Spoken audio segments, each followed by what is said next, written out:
The little girl sat alone on the concrete steps outside the gleaming corporate tower, her tiny shoulders hunched against an invisible weight.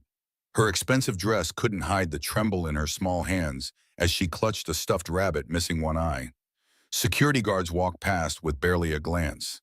Executives hurried by their attention, locked on smartphone screens.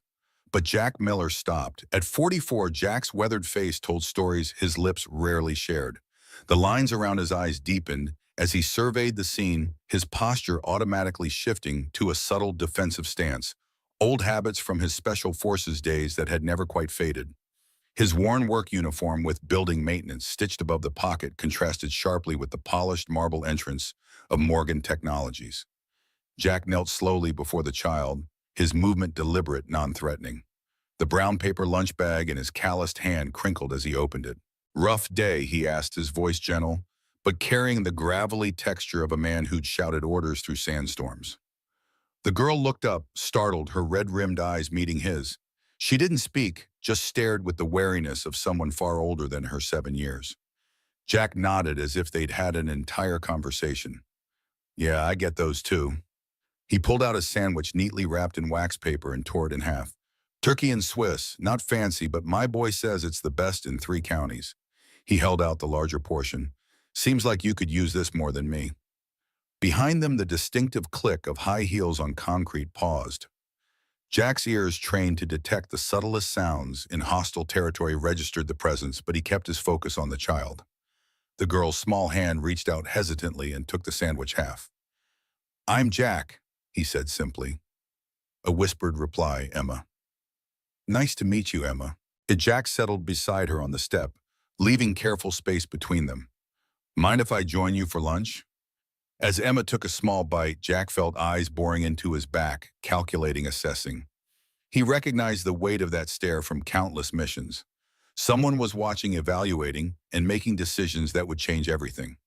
Neither Jack nor Emma noticed the sleek black car with tinted windows across the street, or the man inside taking photographs of their exchange. Jack Miller's day began like every other at 4:30 a.m. with the soft beep of his watch alarm. He'd silence it before it completed its second chirp, a habit formed in terrain where sound meant death.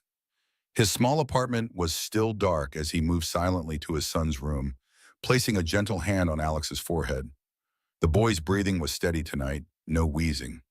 Jack allowed himself a moment of relief before beginning his morning ritual.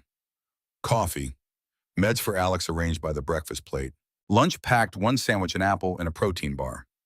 Bills sorted into 3 piles, paid, must pay, and impossible. The last pile grew taller each month, dominated by medical statements with red stamps declaring past due. Jack stared at his son's inhaler prescription refill needed $175 without insurance. His jaw tightened as he tucked his last 20 into Alex's lunch money envelope. "Dad," Alex appeared in the doorway, hair tousled from sleep, looking smaller than his 7 years in oversized pajamas. "You're doing the worry face again." Jack's expression immediately softened. "Just thinking, buddy. How's the breathing this morning?" "Good." Alex shuffled to the table, climbing onto his chair. "Did you make another sandwich sacrifice to the lunch gods?" Jack smiled, the rare expression transforming his stern features. "What makes you say that?" "'Cause your lunch bag looks empty." Alex pointed to the paper bag containing only an apple and protein bar. "Sharp eyes, just like your old man." Jack ruffled his son's hair. "Mrs. Henderson next door made too much casserole yesterday. She's sending me with leftovers." The lie came easily, cushioned by necessity. Alex didn't need to know that Mrs. Henderson had been gone all week visiting her sister, or that Jack would work through lunch again. What mattered was the medicine, the rent, and keeping his boy's world intact after Melissa's death 3 years ago. "Get ready for school, soldier. Bus comes in 20. Jack straightened to his full height, giving a playful salute that Alex returned with giggling seriousness. As Alex dressed, Jack allowed himself one moment of weakness, leaning against the kitchen counter. Eyes closed, shoulders momentarily slumped. The photograph on the refrigerator caught his attention, himself in desert camo arm, slung around another soldier. Michael Morgan grinned back at the camera, both men younger, less burdened. Jack touched the image briefly, the familiar ache in his chest flaring.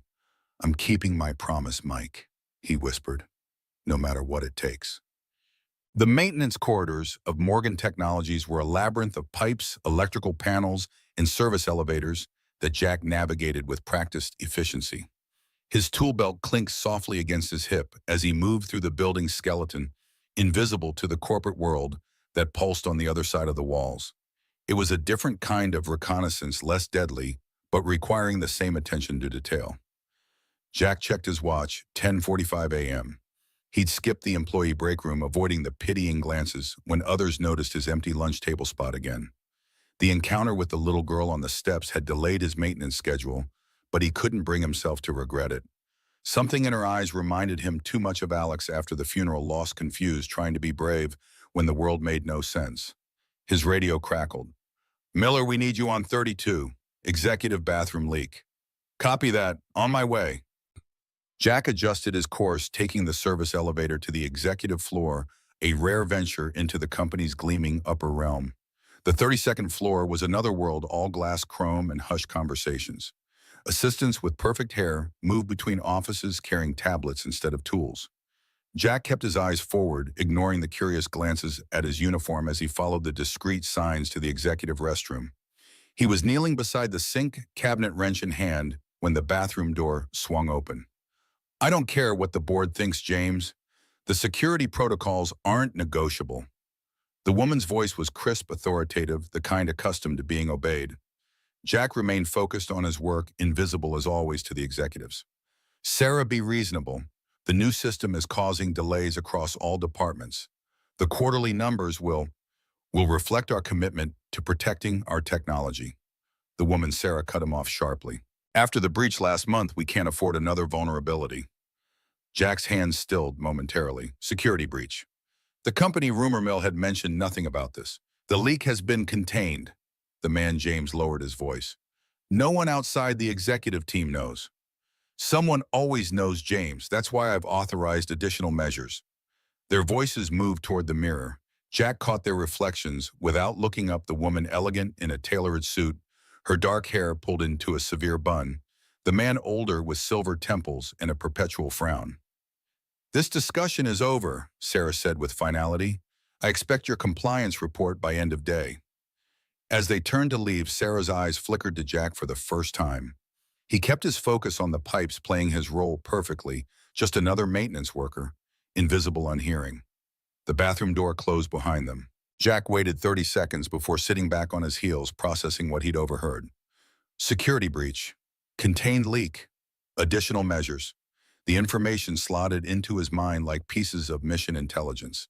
His radio buzzed again. "Miller, report to HR immediately." Jack's stomach tightened. Had they realized he'd overheard? "Copy that. Finishing up here first." "Negative. Now, Miller. Executive order." The HR office was as sterile and impersonal as a military briefing room. Jack sat stiffly in the visitor's chair, his tool belt and uniform out of place among the motivational posters and ergonomic furniture. The HR director, a woman with a practiced smile and cold eyes, placed a folder on the desk between them. "Mr. Miller, we've been asked to escort you to the executive floor." "Is there a problem with my work?" Jack kept his voice neutral, face unreadable. "On the contrary." The smile didn't reach her eyes. "Ms. Morgan has specifically requested you." Jack's pulse quickened slightly. Morgan. The name still hit like shrapnel even after 5 years. Surely a coincidence. Morgan was a common name after all. "May I ask why?" "That's between you and Ms. Morgan." The HR director stood. "Please follow me." They rode the elevator in silence, ascending to the uppermost floor. Jack cataloged escape routes and security cameras out of habit, noting the increased presence of guards as they approached the CEO suite. The mahogany double doors opened to reveal a corner office with floor-to-ceiling windows overlooking the city. And there she was, the woman from the bathroom, standing with her back to him, staring out at the skyline. The HR director slipped away, closing the door softly behind her. "Jack Miller," the woman said without turning, "former Staff Sergeant, 5th Special Forces Group, expert in tactical operations, communications, and mechanical systems." She turned slowly. "Honorably discharged 5 years ago following the Khorasan province incident." Jack stood at parade rest, his face impassive despite the jolt that ran through him at the mention of Khorasan. "Yes, ma'am." Do you know who I am, Mr. Miller? She approached her desk, moving with the controlled precision of someone who measured every action. You're Miss Morgan, the CEO. Jack maintained eye contact, revealing nothing. She studied him for a long moment. Sarah Morgan, though my legal name is Sarah Morgan Davidson. The room seemed to tilt slightly. Jack's mind raced through implications, possibilities. Could it be, you still don't recognize me? It wasn't a question. She opened a drawer and removed a photograph, placing it on the desk between them. Perhaps this will help. Jack looked down. The same photograph that hung on his refrigerator stared back at him, himself and Michael Morgan, in desert camo, arms around each other's shoulders. His throat tightened. You're Mike's wife, he said quietly. Widow, she corrected, her voice tight. 5 years now, thanks to Horacen. The air in the room grew heavy with unspoken accusations. Jack maintained his composure through decades of discipline, though his heart hammered against his ribs. I wasn't aware Mike had a child, he said finally. Emma was 2 when he died. Sarah's expression hardened. Too young to remember her father. Old enough to feel his absence every day. Jack absorbed this information like a physical blow. I'm sorry for your loss, ma'am. Mike was the best of us. Yes, he was. Sarah moved around her desk, leaning against it. Tell me, Mr. Miller, why did you give half your lunch to my daughter today? The abrupt change of subject caught him off guard. She looked like she needed it more than I did. A simple act of kindness. Sarah's tone was skeptical. Or did you know who she was? Jack's jaw tightened. With all due respect, ma'am, I didn't know who either of you were until this moment. Sarah studied him, searching for deception. Finding none, she straightened. Emma ran away from her caretaker this morning. She's been doing that more frequently lately. She paused. The security team missed her. So did her nanny, but you didn't. I noticed things, Jack said simply. Old habit. Yes, I imagine it is. Sarah pressed a button on her desk. A moment later, the door opened, and Emma entered, clutching her one-eyed rabbit. She stopped short when she saw Jack, her eyes widening. Sandwich man, she whispered. Despite everything, Jack's mouth curved slightly. Hey there, Emma. Emma looked between Jack and her mother, uncertainty written across her small features. Emma, Sarah said gently, this is Mr. Miller. He used to work with your father. The little girl's expression transformed instantly. She rushed forward, stopping just before Jack, suddenly shy, but vibrating with eagerness. You knew my daddy. Jack knelt to her level the way he always did with Alex. Yes, I did. He was my friend. The words felt inadequate for the bond forged in gunfire and blood, but they were true enough. Was he brave? Emma asked, her voice small but intense. The bravest man I ever knew. Jack's voice roughened slightly. He saved my life more than once. Sarah watched this exchange, her expression unreadable. After a moment, she spoke to her daughter. Emma, Ms. Chen is waiting to take you to your piano lesson. We'll talk more about this later. Emma looked disappointed but nodded. Will you be here again? She asked Jack. Before Jack could answer, Sarah interjected. Miller works here, Emma. Now go with Ms. Chen, please. When the door closed behind Emma, the atmosphere in the room changed instantly. Sarah's professional mask slipped, revealing raw emotion beneath. You shouldn't have told her that, she said sharply. Which part? Jack straightened to his full height. The part where her father was brave, or the part where he saved my life? Any of it, Sarah snapped. Do you have any idea how difficult it's been raising a child who constantly asks about a father she never really knew? Every new detail becomes an obsession. Jack remained silent, sensing the grief beneath her anger. Sarah composed herself with visible effort. I didn't bring you here to discuss Michael. Then why did you bring me here, ma'am? She returned to her desk, all business once more. I have a proposition for you, Mr. Miller, one that would benefit us both. Jack waited skeptical. I've reviewed your employment file. You've been with building maintenance for 3 years despite being significantly overqualified. Your performance evaluations are excellent, but you've turned down 2 promotions. She fixed him with a penetrating gaze. A man with your skills could earn far more elsewhere. I need the flexibility for my son, Jack said simply. He has severe asthma. The schedule works for doctor appointments. Sarah nodded. Alex, age 7. Your wife, Melissa, died in a car accident 3 years ago. She noted his surprise. Yes, I've done my research. What exactly are you proposing, Ms. Morgan? I need someone I can trust. She emphasized the word trust, as if testing its weight. Someone with your particular skill set who understands both security protocols and people. Morgan Technologies is facing challenges, internal and external. I'm a maintenance technician, not corporate security. Don't insult my intelligence, Mr. Miller. Sarah's tone sharpened. You were special forces. Your technical aptitude scores are off the charts. You're observant, resourceful, and clearly capable of discretion. And most importantly, you knew Michael. You owe him. The last three words landed like precise strikes. Jack's expression didn't change, but something flickered in his eyes. I'm offering you a position as special advisor for operational integrity.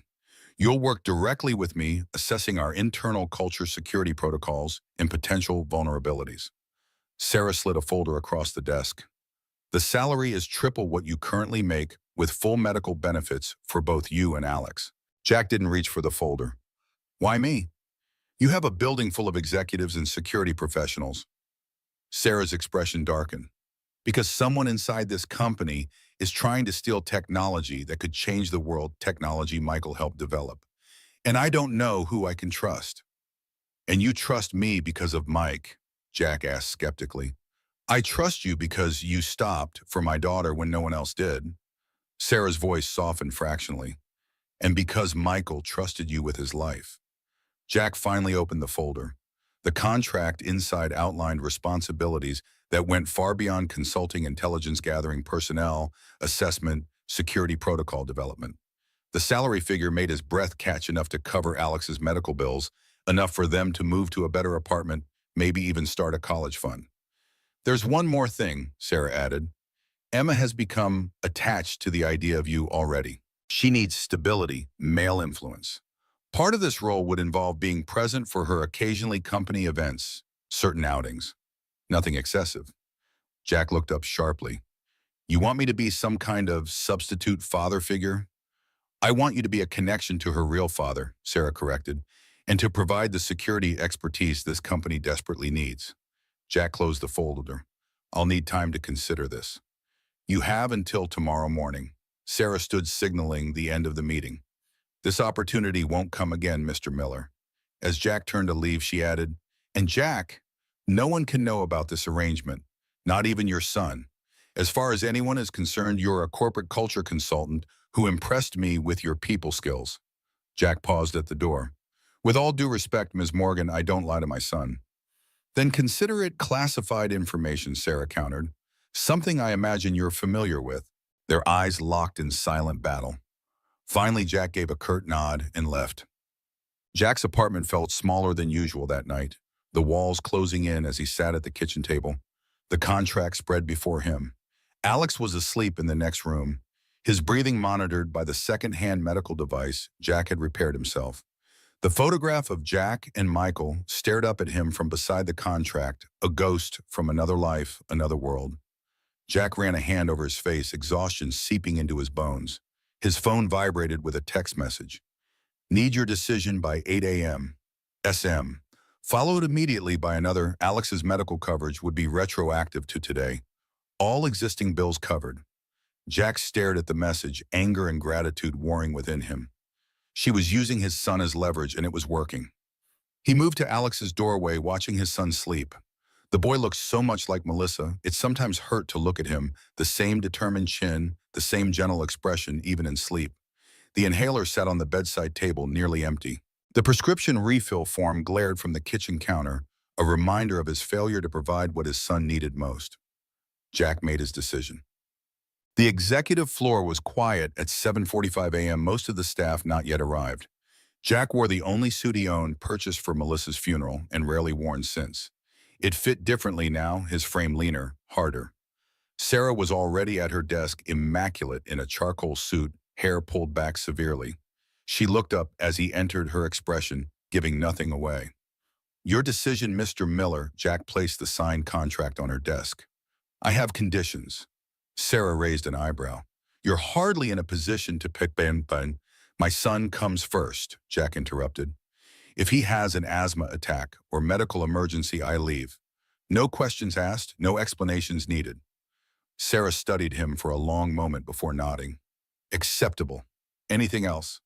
I need to know everything about the security breach. All of it. If I'm going to help protect this company and Emma, I can't work blind. Something flickered across Sarah's face, surprise perhaps, that he'd included her daughter in his protection mandate. Some of that information is highly sensitive. I had top secret clearance for 8 years, ma'am. I know how to handle sensitive information. Sarah considered this, then opened her laptop. Very well. James Conrad, my COO, will brief you this morning. She looked up. He doesn't know your full role here. As far as he's concerned, you're a corporate culture consultant I've brought in to address morale issues. Understood. Sarah stood and extended her hand. Welcome to Morgan Technologies, Mr. Miller. As they shook hands, Jack caught a glimpse of Emma peering through the glass wall of Sarah's office, her one-eyed rabbit clutched to her chest. The little girl offered a small, secretive wave. Jack nodded slightly in acknowledgement, already understanding that his commitment extended far beyond a contract. He was re-entering a world of secrets, danger, and obligation this time, without the protection of a uniform or the clarity of a declared enemy. Sarah followed his gaze and saw her daughter. Her expression softened momentarily. She hasn't stopped talking about you since yesterday, the sandwich man who knew her daddy. Kids fixate on strange things sometimes, Jack said quietly. It wasn't the sandwich, Sarah replied, an unexpected vulnerability in her voice. It was that you saw her when no one else did. Before Jack could respond, the office door opened and a silver-haired man entered. James Conrad, the same executive from the bathroom conversation. His eyes narrowed slightly at the sight of Jack. Sarah, the board is waiting in conference room A. His gaze flicked to Jack's suit, then to their clasped hands. I wasn't aware we had visitors this morning. Sarah released Jack's hand, her CEO persona sliding seamlessly back into place. James, this is Jack Miller, our new special advisor for corporate culture and operational integrity. He'll be working directly with me on several initiatives. James didn't bother hiding his surprise. A maintenance worker? Surely there are more qualified. Mr. Miller has a unique skill set that perfectly matches our current needs, Sarah interrupted coolly. He'll be joining the executive briefing starting today. James's smile didn't reach his eyes. How unconventional. Welcome aboard, Miller. He turned to Sarah. We should proceed. The board doesn't like to be kept waiting. As they left, James placed a proprietary hand on Sarah's lower back. She subtly shifted away from his touch, a movement so slight most would miss it. But Jack caught it along with the flash of irritation in James's eyes. Interesting, Jack thought. Very interesting. Alone in the office, Jack moved to the window surveying the city below. Somewhere out there, Alex was sitting in his second-grade classroom, breathing easier today, thanks to the inhaler Jack had been able to refill this morning with the advanced Schreier had transferred to his account. A movement reflected in the glass caught his attention. Emma had slipped into the office and now stood watching him, her rabbit dangling from one hand. Hello again, Jack said, turning. Are you going to work with my mom now? Emma asked directly. Looks that way. She nodded seriously. Good. She needs help. She's always worried. About what? Jack asked, curious about the child's perception. Emma shrugged. Everything. The bad people trying to steal her work. Uncle James being mean when he thinks no one's looking. She hugged her rabbit tighter.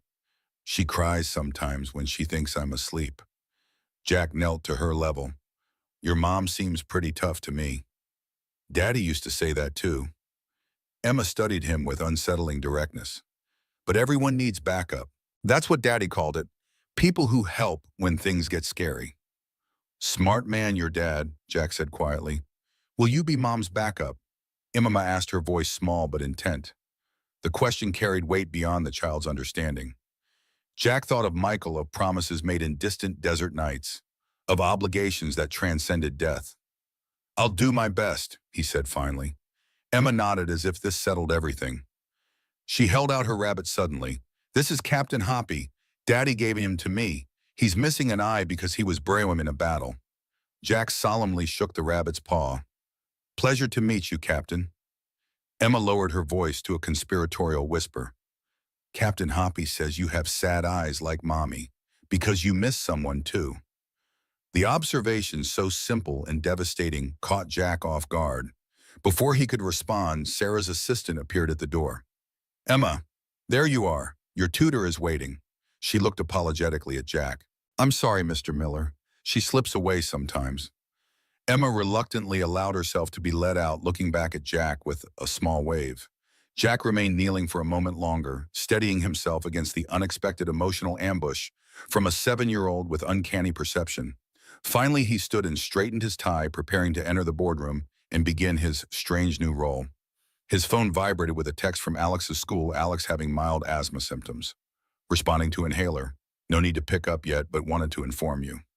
Jack texted back, confirmation, tension coiling in his chest. He needed this job. Needed the medical coverage, the stability.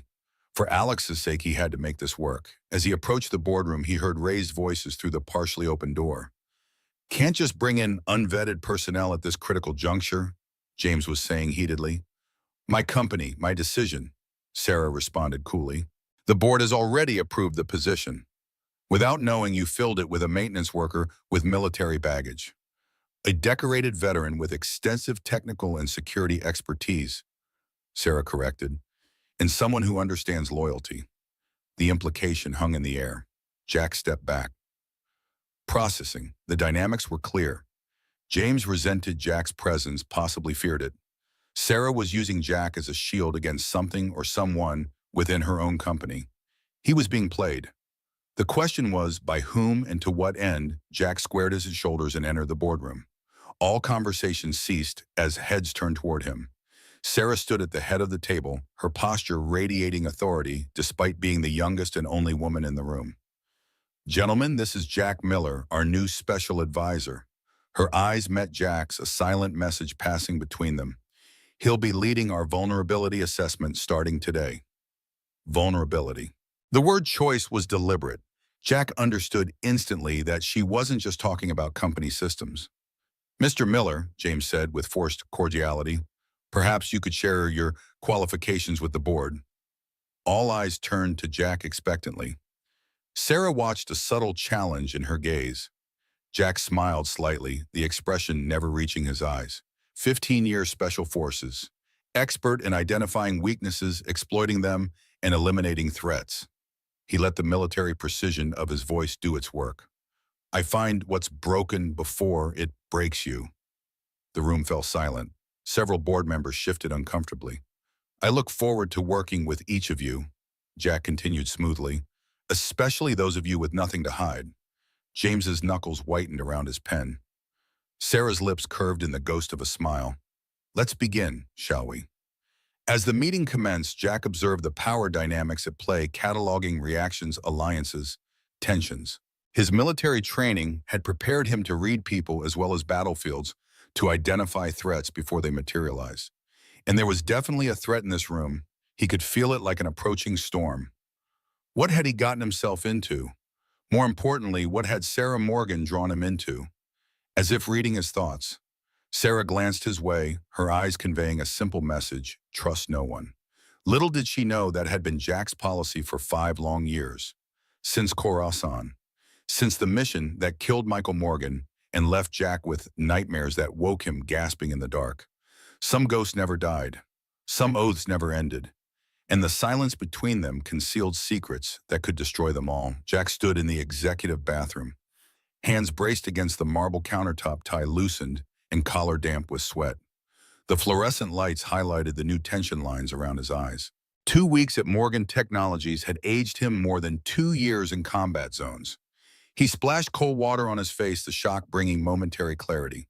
In the mirror, his reflection stared back, a stranger in borrowed clothes playing a dangerous game. The expensive suit Sarah had insisted on purchasing for him still felt like a costume. His phone vibrated. Alex's school again. Asthma symptoms returning. Nurse monitoring. Will update. Jack's jaw tightened. Despite the comprehensive health care now covering Alex's treatments, his son's condition seemed to be worsening. The new medication wasn't working as well as promised. The specialist appointment was still 2 weeks away. The bathroom door swung open. James Conrad entered, pausing slightly when he saw Jack. His surprise quickly masked by a practiced smile. "Miller, hiding from the board meeting." James straightened his already perfect tie, positioning himself at the adjacent sink. Taking a moment to review my notes, Jack replied evenly. James chuckled, the sound hollow. Notes? Right. His eyes met Jack's in the mirror. You know, I've been doing some note-taking of my own, about you. Jack maintained his neutral expression, though his senses shifted to high alert. Find anything interesting? Fascinating reading, actually. James turned, leaning against the counter with calculated casualness. Your military record, or rather the unredacted portions. Jack dried his hands slowly, methodically. Public record. Not all of it, James's smile thinned. Coruscant, for instance. Quite the clusterfuck from what I gather. The name hung between them like a live grenade. Jack kept his breathing steady, his expression unchanged despite the sudden roaring in his ears. I'm sure you have a point, Conrad. Just curious why Sarah would hire the man who survived the mission that killed her husband. James straightened his cuffs, especially since the details of that mission remain so mysteriously classified. Jack turned to face him directly. You'd have to ask Ms. Morgan about her hiring decisions. Oh, I have. James stepped closer, invading Jack's personal space in a deliberate power move. She's quite evasive on the subject. Makes me wonder what she knows that I don't. Or perhaps, what she doesn't know. Jack held his ground, refusing to yield an inch. If you have concerns about my qualifications, take them up with the CEO. I'm more concerned about your intentions. James's voice dropped. You appear out of nowhere, gain Sarah's trust overnight, secure a position that didn't exist before.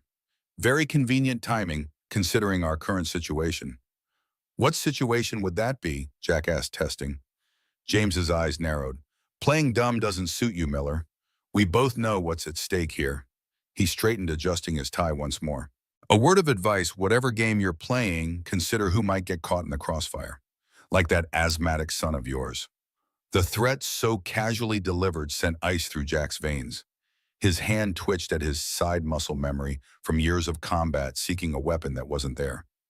Threatening a child, Jack said quietly, tells me everything I need to know about you, Conrad. Not a threat, an observation about vulnerability. James moved toward the door. We all have them, even Sarah Morgan. He paused, especially Sarah Morgan. After James left, Jack remained motionless, processing. Conrad knew about Alex's condition, was actively investigating Jack's military past, and had just issued what any reasonable person would interpret as a threat. The game had escalated faster than anticipated. Jack's phone vibrated again. Meeting in my office. Now. SM. Sarah's office was a fortress of glass and silence. She stood at the window, silhouetted against the city skyline, shoulders rigid with tension. When Jack entered, she didn't turn. Close the door. Jack complied, noting the security detail positioned outside, not the usual guards, but two men with the unmistakable bearing of private military contractors. Things were deteriorating rapidly. Conrad's investigating my military background, Jack said without preamble. Specifically Coruscant. I know. Sarah finally turned, her face composed but eyes alert with controlled anger. He's been digging into everything since you arrived. Your finances, your son's medical records, your communication with military contacts. Jack's pulse quickened. How do you know this? Because I've been monitoring him. Sarah moved to her desk, typing a command on her laptop. The glass walls of her office instantly frosted over, providing privacy. What I'm about to show you doesn't leave this room. She turned the laptop toward him. On the screen was a detailed surveillance report, phone records, email transcripts, financial transactions, all belonging to James Conrad. You're spying on your COO. Jack stated the obvious, skimming the information with a tactician's eye. With good reason. Sarah pulled up another file, a series of photographs. 3 weeks ago, our security team identified an unauthorized data transfer from our secure servers. Project Phoenix data was being methodically copied and transmitted to an external location. Jack studied the images. They showed Conrad entering the server room after hours using what appeared to be a modified access card. You have proof it was him. Why not fire him? Have him arrested. Sarah's expression hardened. Because the evidence was mysteriously corrupted before I could act. And because James has too many allies on the board. without concrete proof moving against him would trigger a corporate civil war I might not win. So you brought me in as, what, a ringer? Someone to help you gather evidence. I brought you in because you're the only person connected to this company that I know isn't in Conrad's pocket. Sarah's composure slipped momentarily. And because Michael trusted you with his life. Jack studied her, seeing past the CEO facade to the exhausted, cornered woman beneath. There's more you're not telling me. Sarah hesitated, then reached into her desk drawer and removed a small device, a portable hard drive. Project Phoenix isn't just another corporate innovation.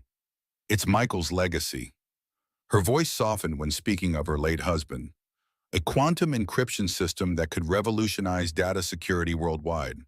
The military applications alone, she trailed off, making it extremely valuable to competitors or foreign governments, Jack concluded. Sarah nodded. We've detected at least 3 sophisticated hacking attempts in the past month. But the real threat isn't external. Her eyes met his. It's internal. Someone's been systematically undermining our security protocols, creating backdoors. And they're using their position on the executive team to do it. Conrad, I believe so, but I need proof that will stand up to board scrutiny and legal challenges. Sarah's fingers tightened around the hard drive. Michael died protecting similar technology in Khorasan. I won't let his final project fall into the wrong hands. The mention of Khorasan sent a familiar jolt of adrenaline through Jack's system. The memories surfaced like shrapnel working its way to the skin, blood on sand. Desperate radio calls, Michael's voice cutting through gunfire. Get to the extraction point. That's an order, Miller. Jack pushed the memories down, focusing on the present threat. What exactly do you need from me? Find me proof, concrete, irrefutable evidence of Conrad's activities. Use whatever methods necessary. Sarah's expression was deadly serious. In the meantime, I need you to implement new security protocols, something Conrad won't anticipate or be able to circumvent. And my cover story, the corporate culture consultant role, maintain it. It gives you access to every department, every level of the company. Talk to people, gain their trust. Someone knows something, and Sarah slid a keycard across the desk. This gives you unrestricted access to all areas of the building. Jack picked up the card, weighing the implications. Conrad threatened my son today. Sarah's expression darkened. What did he say exactly? Jack recounted the bathroom conversation verbatim. When he finished, Sarah was silent for a long moment. I'll arrange additional security for Alex, she finally said. Private, discreet. He won't even know they're there. No, Jack's response was immediate. No surveillance on my son without my direct oversight. This isn't negotiable, Jack. Conrad has made it clear he's willing to target your family, which is exactly why I'll handle Alex's security myself. Jack's voice carried the unmistakable authority of a command officer. You focus on protecting your daughter and your company. Their eyes locked in silent confrontation, neither willing to yield. Finally, Sarah nodded once, a reluctant acknowledgement of his boundary. Have it your way, but if anything happens to Alex because of your stubbornness, nothing will happen to my son. Jack interrupted, his tone leaving no room for doubt. Now tell me everything you know about Conrad's routine, his access points, and his vulnerabilities. For the next hour, they mapped out Conrad's activities, identifying patterns and potential weaknesses. As they worked, Jack noticed Sarah repeatedly glancing at her phone. Problem, he finally asked. Emma's school called. She had another episode. Sarah's voice remained professional, but Jack caught the undertone of worry. Panic attack. 3rd one this month. Jack remembered the small, solemn girl with the one-eyed rabbit. Is she getting help? The best child psychologist money can buy. Sarah's lips pressed into a thin line. They say she's struggling with abandonment issues. Apparently it's common in children who've lost a parent. The shared understanding hung between them both. Single parents trying to protect children marked by loss. Alex has nightmares, Jack offered unexpectedly. Calls out for his mother. Doesn't remember it in the morning. Sarah looked up, surprise flickering across her features at this personal disclosure. Emma sleepwalks. Ends up in Michael's old office, curled up in his chair. A moment of connection, brief but genuine. Then Sarah straightened, professional mask sliding back into place. I want preliminary security recommendations by tomorrow morning. and I need you to start vetting the technical team discreetly. One of them may be helping Conrad." Jack nodded, recognizing the dismissal. As he turned to leave, Sarah called after him. "Jack, don't trust anyone, not even me. Verify everything." He paused at the door. Is that what Michael would have advised? A flash of something pain perhaps crossed Sarah's face. Michael was trusting to a fault. It's what got him killed. The words hit with precision, reopening old wounds. Jack left without responding, the weight of unspoken history heavy between them. The technical department of Morgan Technologies occupied the entire 15th floor, a sprawling landscape of workstations, test labs, and collaborative spaces. Jack moved through it methodically, building on his cover as the corporate culture consultant while gathering intelligence on the Project Phoenix team. He'd spent the morning conducting employee satisfaction interviews, strategically selecting staff members with access to the project's various components. The picture emerging was troubling. Multiple security protocols had been relaxed in recent months, always with executive authorization, specifically James Conrad's. Now, Jack sat across from Ellie Chen, lead encryption engineer, and according to Sarah's files, in one of Michael Morgan's original team members. Unlike the other staff who had been either nervous or dismissive of Jack's questions, Chen regarded him with open suspicion. "These don't sound like culture questions, Mr. Miller," she said, tapping her stylus against her tablet. "They sound like security audit questions." Jack smiled disarmingly. Company culture includes how safe people feel at work, both physically and digitally. Uh-huh. Chen wasn't buying it. "And your background in building maintenance qualified you for this role. How exactly?" "You'd be surprised what you learn fixing things that others break," Jack replied evenly. "People talk around the maintenance guy. They reveal things." Chen studied him, her sharp intelligence evident. "What are you really doing here, Miller?" "Because Sarah Morgan doesn't hire people without a specific purpose in mind." Jack decided to take a calculated risk. "What do you know about Project Phoenix's security protocols being altered?" Chen's eyes widened slightly, confirmation that Jack had struck a nerve. She glanced around the open workspace, then lowered her voice. "Not here. Meet me in Lab C at 7 p.m., after most people have left." Jack nodded once, keeping his expression neutral for any watching eyes. "Thank you for your feedback on our company culture initiatives, Miss Chen. Your insights are valuable." As he stood to leave, Chen added in a normal volume, "You might want to check with the UX team on the 12th floor. I hear they have some strong opinions about the cafeteria situation." A cover suggestion. Smart woman. Jack spent the next several hours methodically working his way through the technical department, mapping relationships, identifying potential vulnerabilities, both technical and human. He kept his questions innocuous, his manner unassuming, but his mind cataloged every reaction, every hesitation, every glance toward Conrad's office. At 6:45 p.m., his phone vibrated with a text from Sarah. "Conrad called emergency executive meeting for tomorrow morning. Claims to have significant security concerns to address." Jack frowned. Conrad was accelerating his timeline, which meant Jack needed to do the same. "Understood. Meeting Chen now. We'll update after." He made his way to Lab C, a secure testing facility tucked away in the northeast corner of the floor. His new access card granted him entry to the otherwise restricted area. Inside the lab hummed with the sound of advanced computing equipment.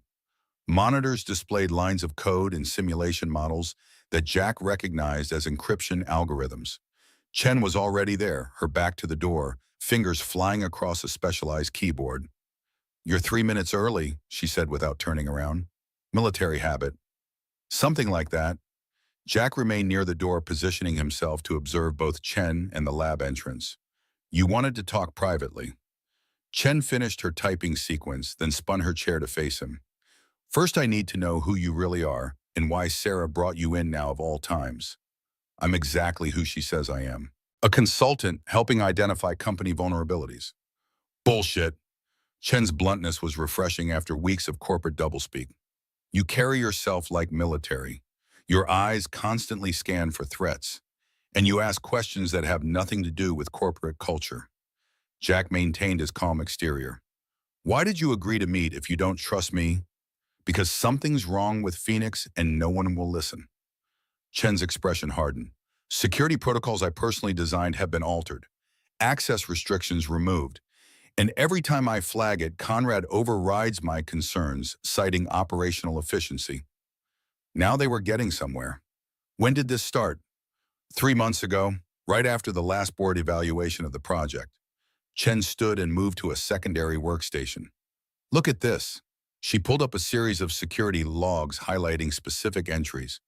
These are authorized changes to the biometric verification system, all approved by Conrad using his executive override. Jack studied the logs, noting the systematic pattern of security degradation. Have you brought this to Sarah? Tried twice. Both times my evidence mysteriously disappeared from the secure server before I could present it. Chen's frustration was evident. And now Conrad has restricted my access to certain parts of the project, parts I designed. Why would Sarah allow that? Because Sarah doesn't know. The restrictions were implemented under her digital signature, but I'm certain she didn't authorize them. Chen lowered her voice further. Someone has access to her authentication credentials. The implications were serious. If Conrad had compromised Sarah's digital signature, he could authorize virtually anything within the company's systems. Can you prove it wasn't her? Chen hesitated. Maybe. I've been running my own private audit tracking login locations and timestamps against Sarah's known schedule. There are discrepancies, but it's not conclusive. I need that data, Jack said, and I need to know why I should trust you with it. Chen crossed her arms. For all I know, you're working with Conrad. Jack weighed his options. Full disclosure would be dangerous for all involved, but Chen clearly needed more to gain her cooperation. I knew Michael Morgan, he said finally. We served together. I'm here because Sarah believes Conrad is trying to steal Phoenix Michael's final project. Chen's expression shifted surprise, giving way to cautious belief. Michael never mentioned you. He wouldn't have. Our work was classified. Chen studied him intently, seemingly searching for deception. Finally, she nodded once.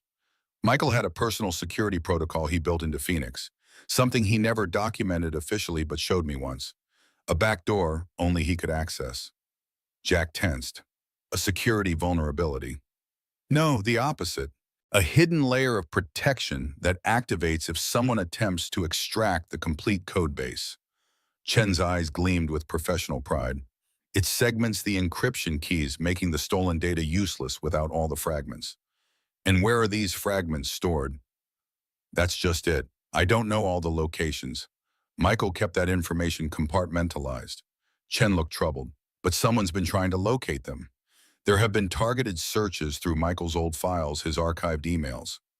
Conrad, Jack concluded, most likely, but he'd need help from someone with deep technical knowledge of the system architecture.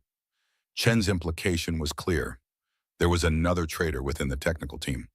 Jack processed this information, fitting it into the larger picture forming in his mind. I need you to compile everything you have on these security changes, the access logs, and the search patterns through Michael's files. Can you do that without alerting Conrad? Chen nodded. I've been documenting everything on an air-gapped system, but getting this information to Sarah will be tricky. Conrad monitors all communications to her office. Don't worry about delivery. I'll handle that part. Jack moved toward the door. How quickly can you compile the data? I can have it ready by tomorrow morning. Make it tonight. Conrad's called an emergency executive meeting for tomorrow. Whatever he's planning, we need to be ahead of it. Chen looked alarmed. That doesn't give me much time. Welcome to my world, Jack said grimly.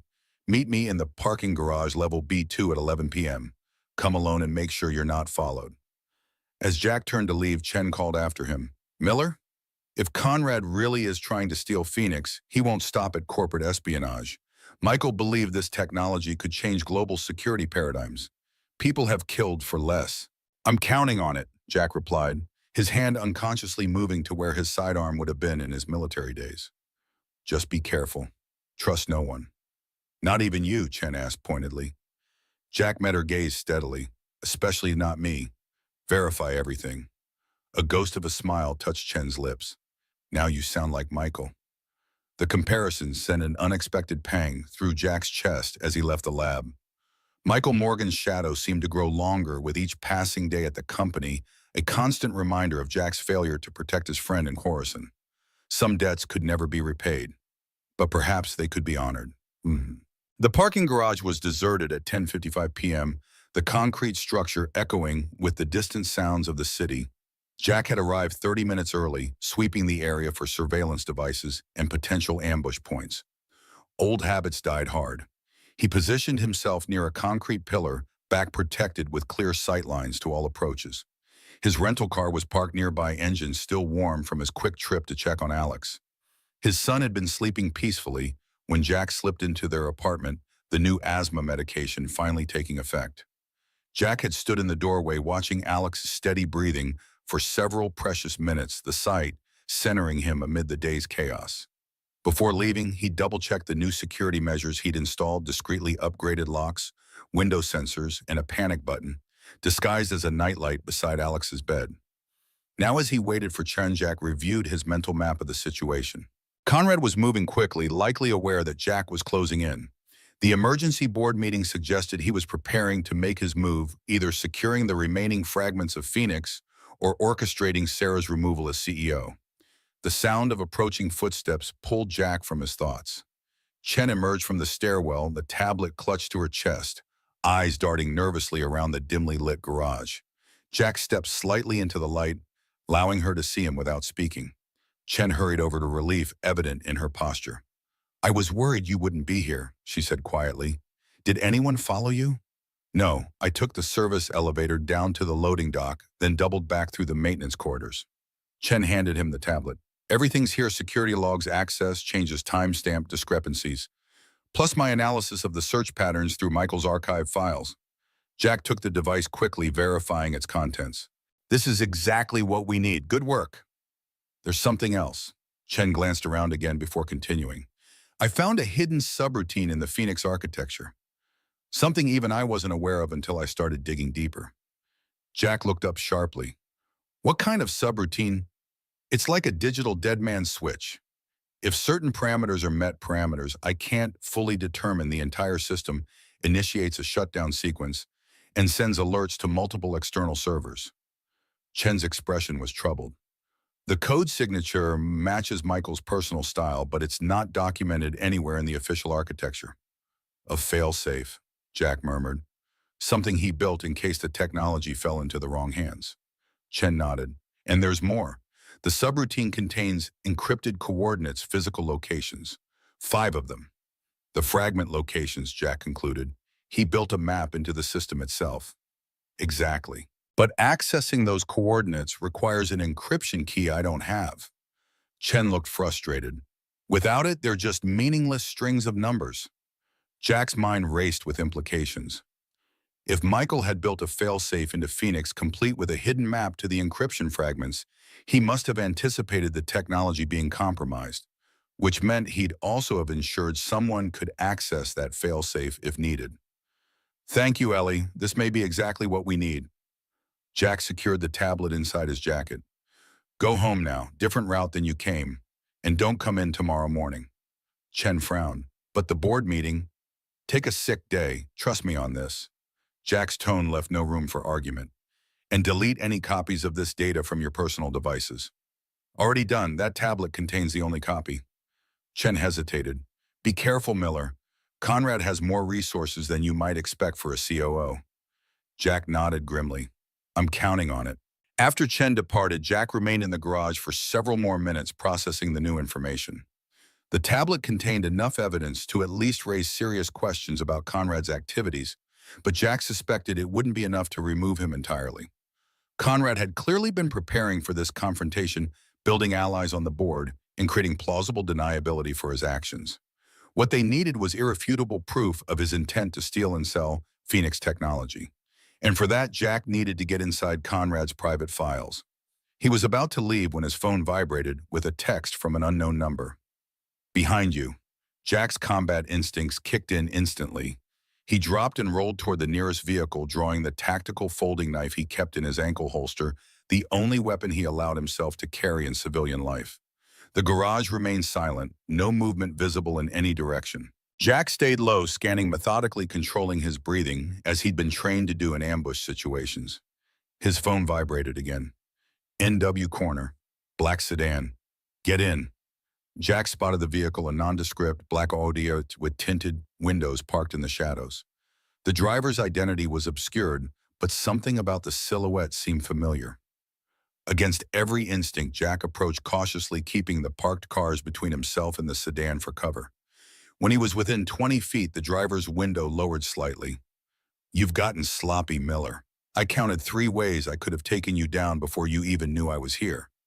The voice froze Jack in his tracks, gruff, authoritative, with the distinctive cadence of military command.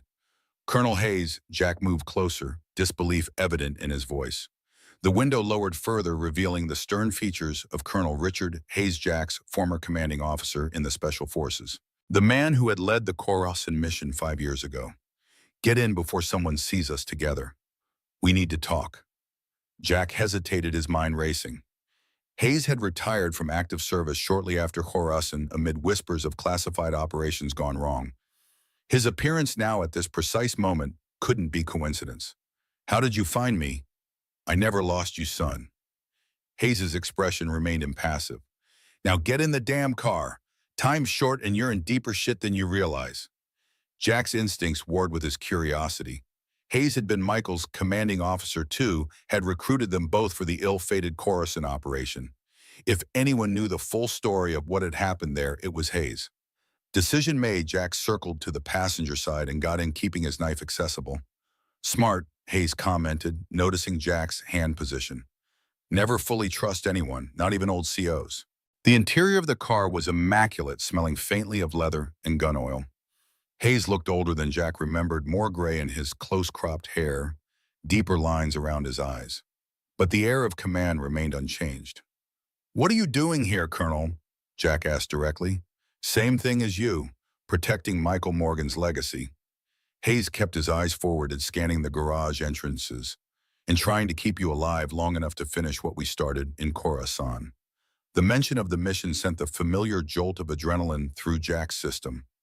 Khorasan was a disaster, a failed operation that got good men killed. "Is that what you think happened?" Hayes's voice remained neutral, but his knuckles whitened slightly on the steering wheel. "That we failed. Michael died, 3 team members died. The target escaped with the prototype. By any military definition, that's a failure." Hayes was silent for a long moment. "What if I told you Khorasan wasn't about the target or the prototype at all? That the real mission objective was accomplished precisely as planned?" Jack stared at his former commander, processing the implications. "You're saying we were a diversion, expendable. I'm saying not everything is as it appears, especially when it comes to operations like Phoenix." Hayes finally turned to face him. "Conrad isn't just a corporate thief, Miller. He's connected to the same people who were waiting for us in Khorasan, people who've been after this technology for years." "How do you know about Conrad, about Phoenix?" Jack demanded, suspicion mounting. "Because I've been watching Morgan Technologies since Michael's death, waiting for them to make their move." Hayes pulled out a secure phone displaying a series of surveillance photos, James Conrad meeting with several men in various locations. These 2 are former intelligence operatives now working private sector. This one is a known broker for technological black markets, all connected to a group that would very much like to own the global encryption standards for the next decade. Jack studied the images, recognizing the implications. "Does Sarah know about this?" "Sarah Morgan knows her company is under threat. She doesn't know the full scope." Hayes put the phone away. "Just like she doesn't know the full truth about her husband's death." The statement hung between them like a physical presence. Jack felt his throat tighten. "What truth?" Hayes's expression grew grave. "Michael didn't die because the mission failed Jack. He died because it succeeded. He found something in that compound, something beyond the prototype we were sent to secure, something worth dying to protect." "The Phoenix fragments," Jack murmured, pieces clicking into place. Hayes looked surprised for the first time. "You know about the fragments?"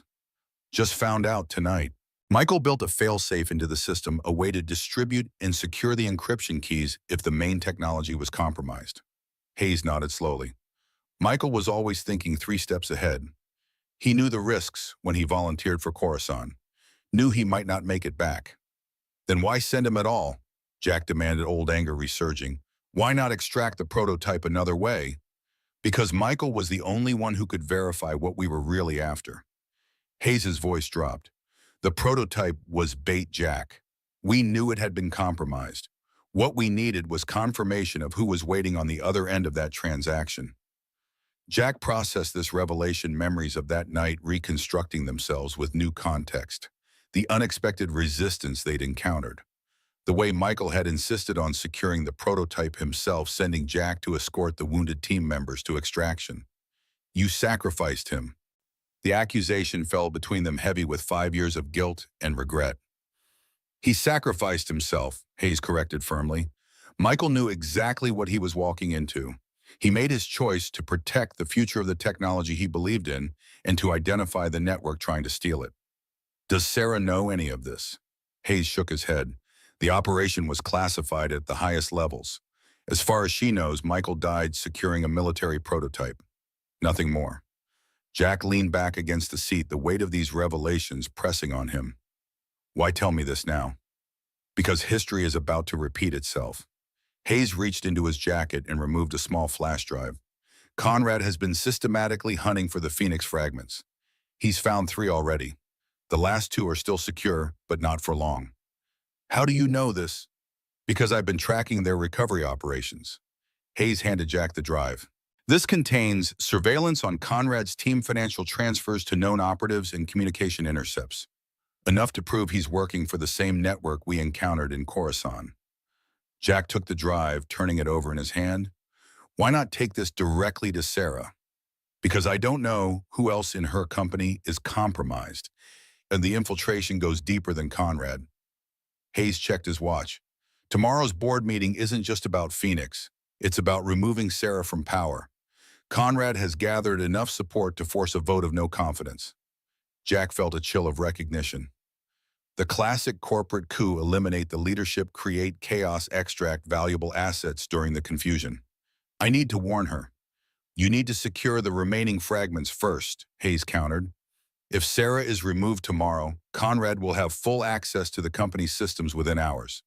The fragments are the priority. Where are they? Hayes's expression turned grim. One is with me, the final fragment. He hesitated. Michael entrusted it to you, Jack. You just don't know it yet. Jack stared at his former commander. That's impossible. I would know if... Would you? Hayes interrupted. Think Miller. What did Michael give you before the mission? Something personal, something you'd never part with. Jack's mind raced through his last interactions with Michael before Coruscant. The planning sessions, equipment checks, final briefing, and then a moment in the barracks, just the 2 of them. Hold on to this for me, would you, Lucky Charm? Give it back when we return. The small metal compass, weathered antique with an inscription inside the lid that Jack had never been able to fully decipher. He'd kept it all these years, carrying it in his pocket as a reminder of his fallen friend, of his failure to bring Michael home. The compass, Jack whispered, realization dawning. Hayes nodded. Inside the casing, microdot technology, the final encryption key hidden in plain sight. Jack reached into his pocket, fingers closing around the familiar shape of the compass he carried daily. A talisman of guilt that had unknowingly been a vital piece of Michael's legacy all along. Conrad doesn't know about this. Not yet, but he's getting closer. The people he works for are patient, methodical. They've spent 5 years piecing together what happened in Coruscant, tracking the fragmented technology. Hayes started the car. You need to get that compass and my fragment to Sarah before the board meeting tomorrow. It's her only chance of maintaining control. And then what? Then you finish what Michael started. Hayes put the car in drive. You protect Phoenix from falling into the wrong hands at all costs. The implication was clear, just as Michael had done in Coruscant. I'll drop you at your vehicle. Go directly to Sarah. Share nothing over electronic channels. Trust no one inside that building except her. Hayes paused. And Jack, watch out for the girl. Jack frowned. Emma Yvie, because Conrad knows her importance to Sarah and to the system. What do you mean? Hayes's expression darkened. Michael built redundancies into everything he created, including access protocols. If something happens to Sarah, Emma becomes the secondary access point. Jack concluded, horror dawning. He'd use a child.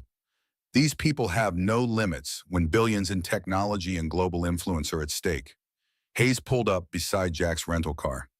Go now and remember, trust no one. Verify everything.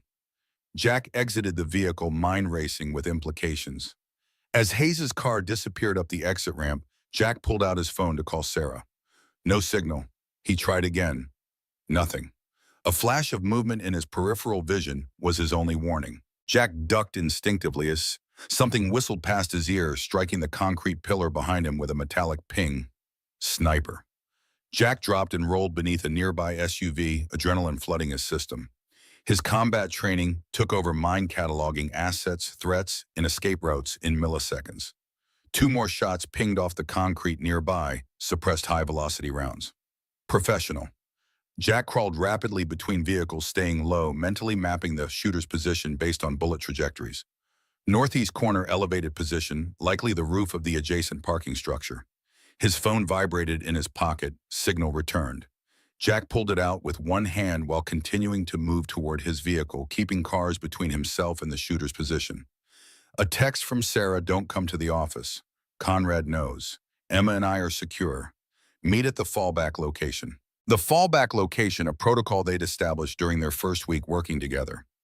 A small cabin outside the city owned through a shell company, off the grid and secure. Another shot closer this time. The shooter was adjusting, tracking his movement. Jack needed to break the line of sight. He spotted a fire alarm on a nearby pillar. Without hesitation, Jack surged forward in a combat roll, came up beside the pillar, and smashed the alarm glass with his elbow. Sirens blared throughout the garage. Sprinklers activated, filling the space with artificial rain and obscuring visibility. Jack used the chaos to sprint to his vehicle, keeping low and using parked cars as cover. Three more shots followed him, one grazing his suit jacket as he dove into the driver's seat. Jack gunned the engine tires, squealing on the wet concrete as he accelerated toward the exit ramp. In the rearview mirror, he caught a glimpse of dark figures emerging from a stairwell, at least three men in tactical gear, weapons drawn. Not just a sniper team, a full hit squad. Conrad had escalated beyond corporate espionage to outright elimination. Jack swerved to avoid another shot, then accelerated up the ramp and onto the street. His military training took over, executing evasive driving maneuvers through the late-night traffic, constantly checking for pursuit. After 15 minutes of countermeasures and route changes, Jack was reasonably confident he'd lost any immediate tail. He pulled into an all-night diner parking lot, positioning his vehicle for quick exit while maintaining visibility of all approaches. Jack checked himself for injuries, nothing serious, just a graze on his arm where a bullet had torn his jacket. More concerning was the situation itself. Conrad had deployed a professional hit team with military-grade equipment and training. This was no longer just corporate theft. It was an organized operation with significant resources. He needed to reach Sarah and Emma, ensure their safety, then secure the Phoenix fragments before Conrad could acquire them. But first he needed to check on Alex. Jack dialed Mrs. Abernathy, his elderly neighbor, who watched Alex when Jack worked late. She answered on the second ring, her voice groggy with sleep. Jack, is everything all right? Yes, Mrs. Abernathy, sorry to call so late. Just checking on Alex. How's his breathing? Steady as can be. Checked on him not 20 minutes ago. That new medicine seems to be working wonders. Relief flooded through Jack. Thank you. I'm running late. Might not make it home tonight. Would you mind? Say no more, dear. I'll keep an eye on him till morning. You know I don't sleep much anyway. Jack thanked her again before hanging up. At least Alex was safe for now. The security upgrades Jack had installed should deter any casual attempt to reach his son, and Conrad's team would be focused on Jack himself at the moment. Next, Jack texted Sarah, headed to fallback. ETA 90 minutes. Confirmed status. Her reply came seconds later. Confirmed secure. Bring the compass. Jack froze, staring at the message. He had never mentioned the compass to Sarah. Never discussed it with anyone except Hayes just minutes ago. The implications hit like a physical blow. Either Hayes had contacted Sarah directly after their meeting, unlikely given his warnings about electronic communications, or Sarah's phone was compromised. Or Hayes himself wasn't who he claimed to be. Jack's mind raced through possibilities, each more troubling than the last. If Hayes was compromised, then everything he'd revealed about Coruscant, about the fragments, about Michael's true mission could be manipulation. But the hit team had been very real. The evidence of Conrad's corruption seemed legitimate. And most tellingly, someone knew about the compass, Michael's compass, that Jack had carried for 5 years. One thing was certain, Jack couldn't risk the fallback location until he knew who to trust. He needed independent verification, and there was only one person who might have the answers he sought. Jack started the car and headed toward the suburbs, toward the address he'd memorized from Sarah's files, Ellie Chen's home. If anyone could verify the technical details of Hayes' claims about Phoenix, it would be the woman who had helped Michael build it. As he drove, Jack's hand closed around the compass in his pocket, the metal warm from proximity to his body. For 5 years, he'd carried it as a reminder of his greatest failure. Now it might be the key to fulfilling his final promise to Michael Morgan. If anything happens to me, Jack, take care of them, Sarah, Emma. They're everything. Words spoken the night before Coruscant. Words Jack had interpreted as the standard request of a soldier facing danger. Only now did he understand their true weight. The hit team Hayes revelations, Conrad's coup, the Phoenix fragments, all pieces of a puzzle 5 years in the making. And at the center of it all, a little girl with a one-eyed rabbit carrying a legacy she didn't even understand. Jack checked his rearview mirror, scanning for pursuit as he accelerated toward the suburbs. The game had changed, the stakes had escalated, and time was running out. In his pocket, Michael's compass seemed to pulse with urgency, a silent witness to promises made and kept to oaths sworn in blood and honor. The road ahead disappeared into darkness, but Jack drove forward without hesitation. Some debts could only be paid in full. The suburban street was silent as Jack pulled up half a block from Ellie Chen's modest two-story home. 2:17 a.m. glowed from the dashboard clock, the hour when the human body reached its lowest ebb. Jack ignored his own fatigue, the burning graze on his arm, the weight of Michael's compass in his pocket. Focus narrowed to the mission parameters: verify information, assess threats, protect assets. Something felt wrong. The street was too quiet, the houses too dark. Jack killed the engine and coasted to a stop, preserving night vision as he scanned for surveillance or tactical positions. Nothing obvious, but instinct screamed caution. He approached on foot, using the shadows between streetlights, moving from cover to cover with the economy of motion that had kept him alive through 3 combat tours. Chen's house appeared normal, modest landscaping, porch light on, no vehicles in the driveway. But the front door stood slightly ajar, a thin slice of darkness visible between door and frame. Jack drew his folding knife, the only weapon he had. Heart rate elevated, but controlled, breathing shallow and silent. He circled to the rear of the house, noting a kitchen window with the screen removed. Entry point. The back door yielded to gentle pressure hinges, mercifully silent. Jack slipped inside, pausing to orient. Kitchen, dark. The faint smell of coffee and something else metallic, familiar from countless battlefields. Blood. He moved through the house room by room, clearing each with methodical precision. Living room empty, study undisturbed.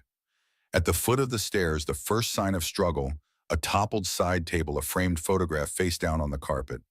Jack ascended slowly, testing each step before committing his weight knife ready. At the top landing, a streak of darkness against the pale carpet. Blood trail leading to the master bedroom. The door was closed. Jack positioned himself to the side, turned the handle slowly, and pushed the door open with the toe of his shoe. "Took you long enough," came a strained voice from within. Jack pivoted into the doorway, knife raised, to find Ellie Chen propped against her bed, a makeshift compression bandage on her shoulder, pistol gripped in her right hand. The weapon was pointed steadily at Jack's chest. "Prove you're not with them," she demanded, voice tight with pain. Jack slowly lowered his knife. "If I were you'd already be dead." Chen's laugh was brittle, not very reassuring. The gun remained trained on him. "Tell me something only the real Jack Miller would know.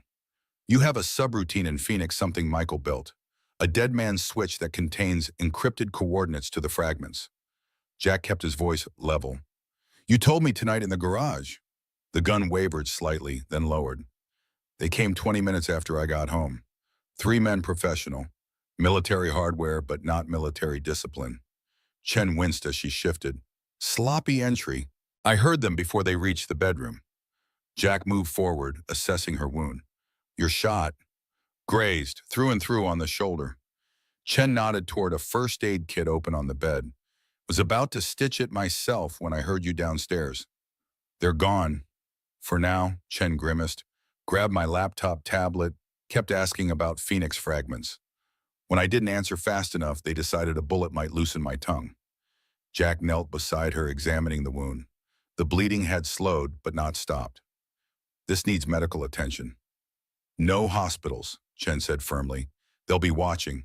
Just help me bandage it properly. As Jack cleaned and dressed the wound, Chen explained what had happened.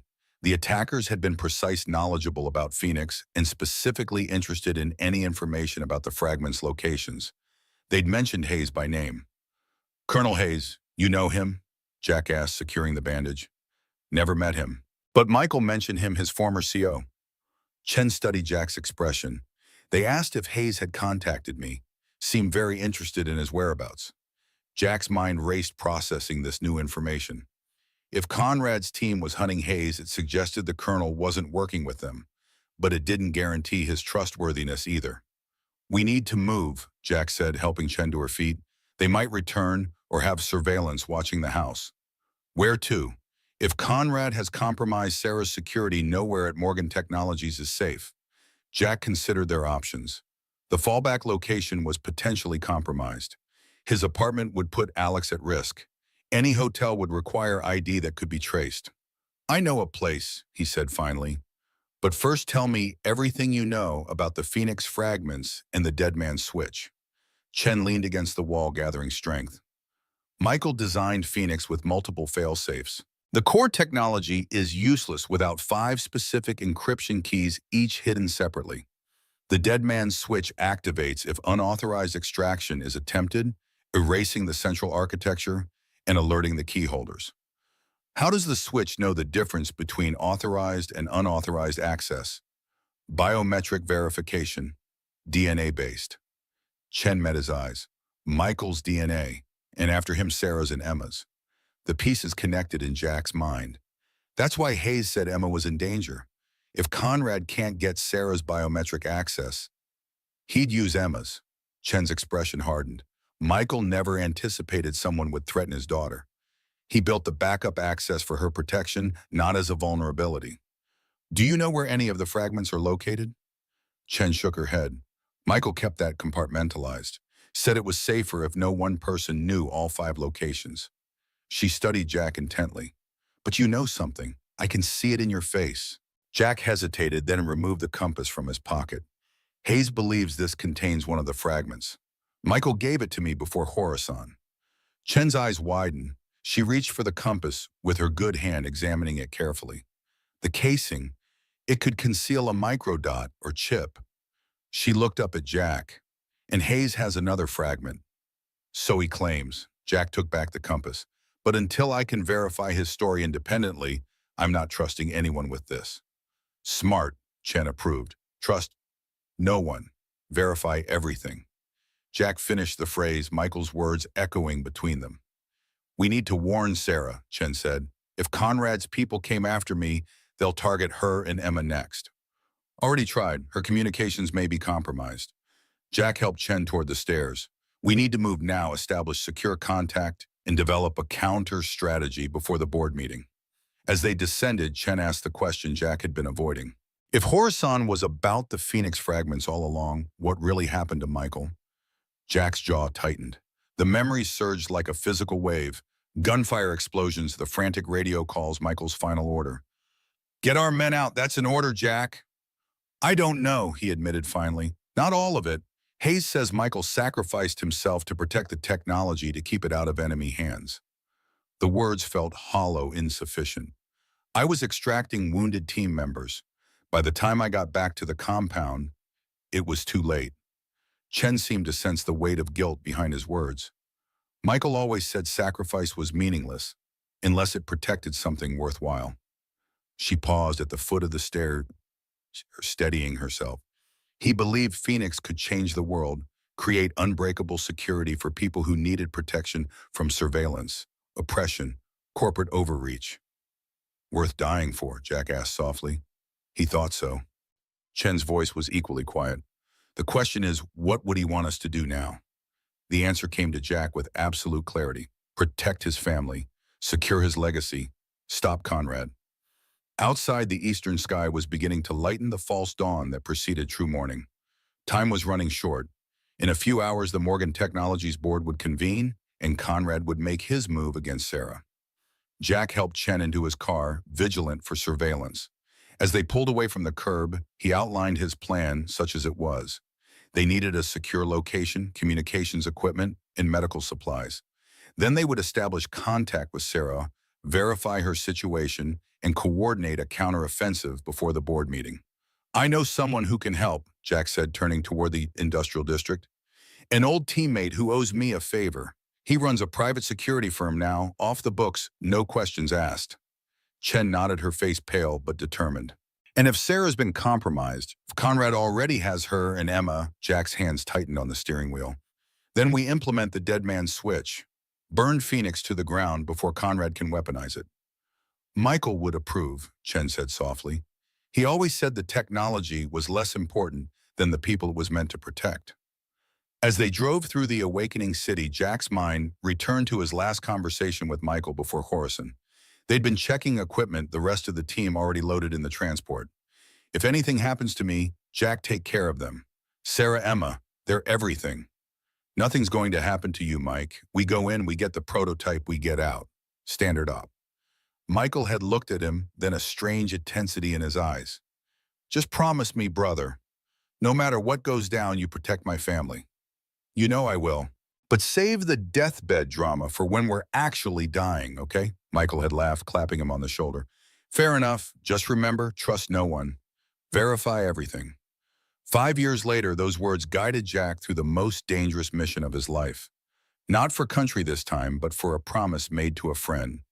For a debt that could never truly be repaid. The compass in his pocket seemed to grow heavier with each passing mile. The industrial warehouse looked abandoned, its exterior weathered and unremarkable among dozens of similar structures. But Jack noted the discreet security cameras, the reinforced entry points, the clear sight lines from multiple vantage points, defensive architecture disguised as urban decay. He parked in an adjacent lot, scanning for surveillance before helping Chen from the car. Her color had improved slightly, but the makeshift bandage was soaked through. She needed proper medical attention soon. Jack approached the side entrance, positioning Chen behind him as he knocked 3 short, too long a pattern from another lifetime. Seconds passed, then the sound of multiple locks disengaging.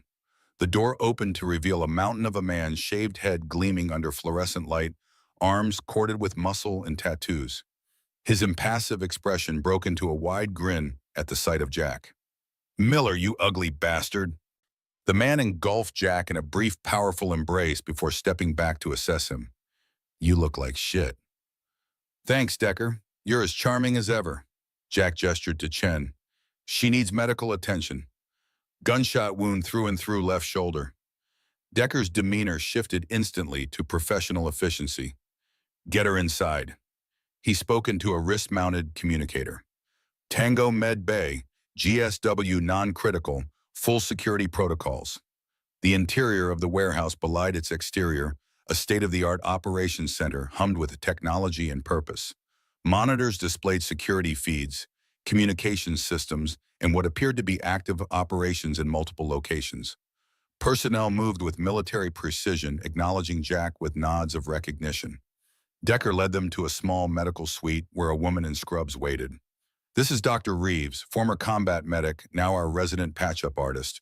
She'll take care of your friend. As Dr. Reeves attended to Chen, Decker guided Jack to a secure briefing room, closing the door behind them. So, Decker folded massive arms across his chest. What kind of shitstorm have you walked into this time?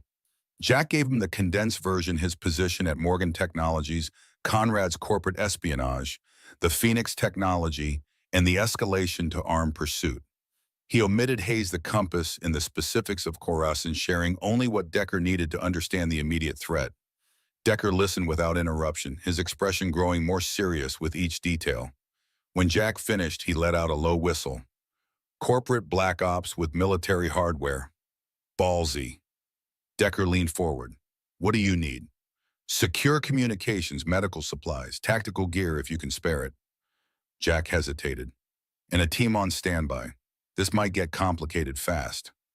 Already complicated if they're shooting at you. Decker stood. Communications room is yours. I'll gear you up and put a four-man team on alert status. He paused at the door. One condition, Miller. Name it. You tell me what this is really about. Decker's eyes were shrewd. The unredacted version.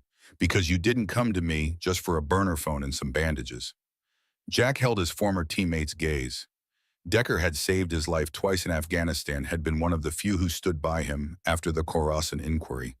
If anyone had earned trust, it was him. It's about Michael Morgan, Jack said finally.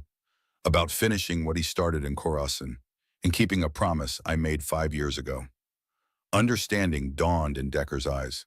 The ghost that's been haunting you. He nodded once. Whatever you need, brother. No questions asked.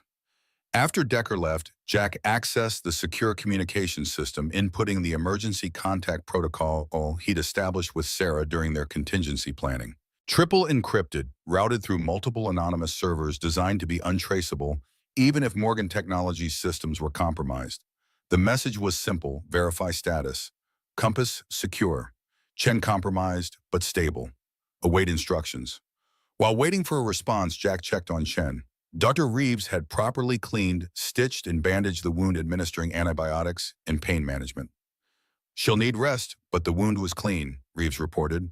No major vessels or nerves damaged. Lucky. Chen, sitting upright on the examination table, looked pale but alert. Luck had nothing to do with it. I ducked. Jack smiled despite himself. Good to see you're feeling better. Good enough to help take down Conrad, Chen affirmed. Please tell me you have a plan that doesn't involve more people shooting at us.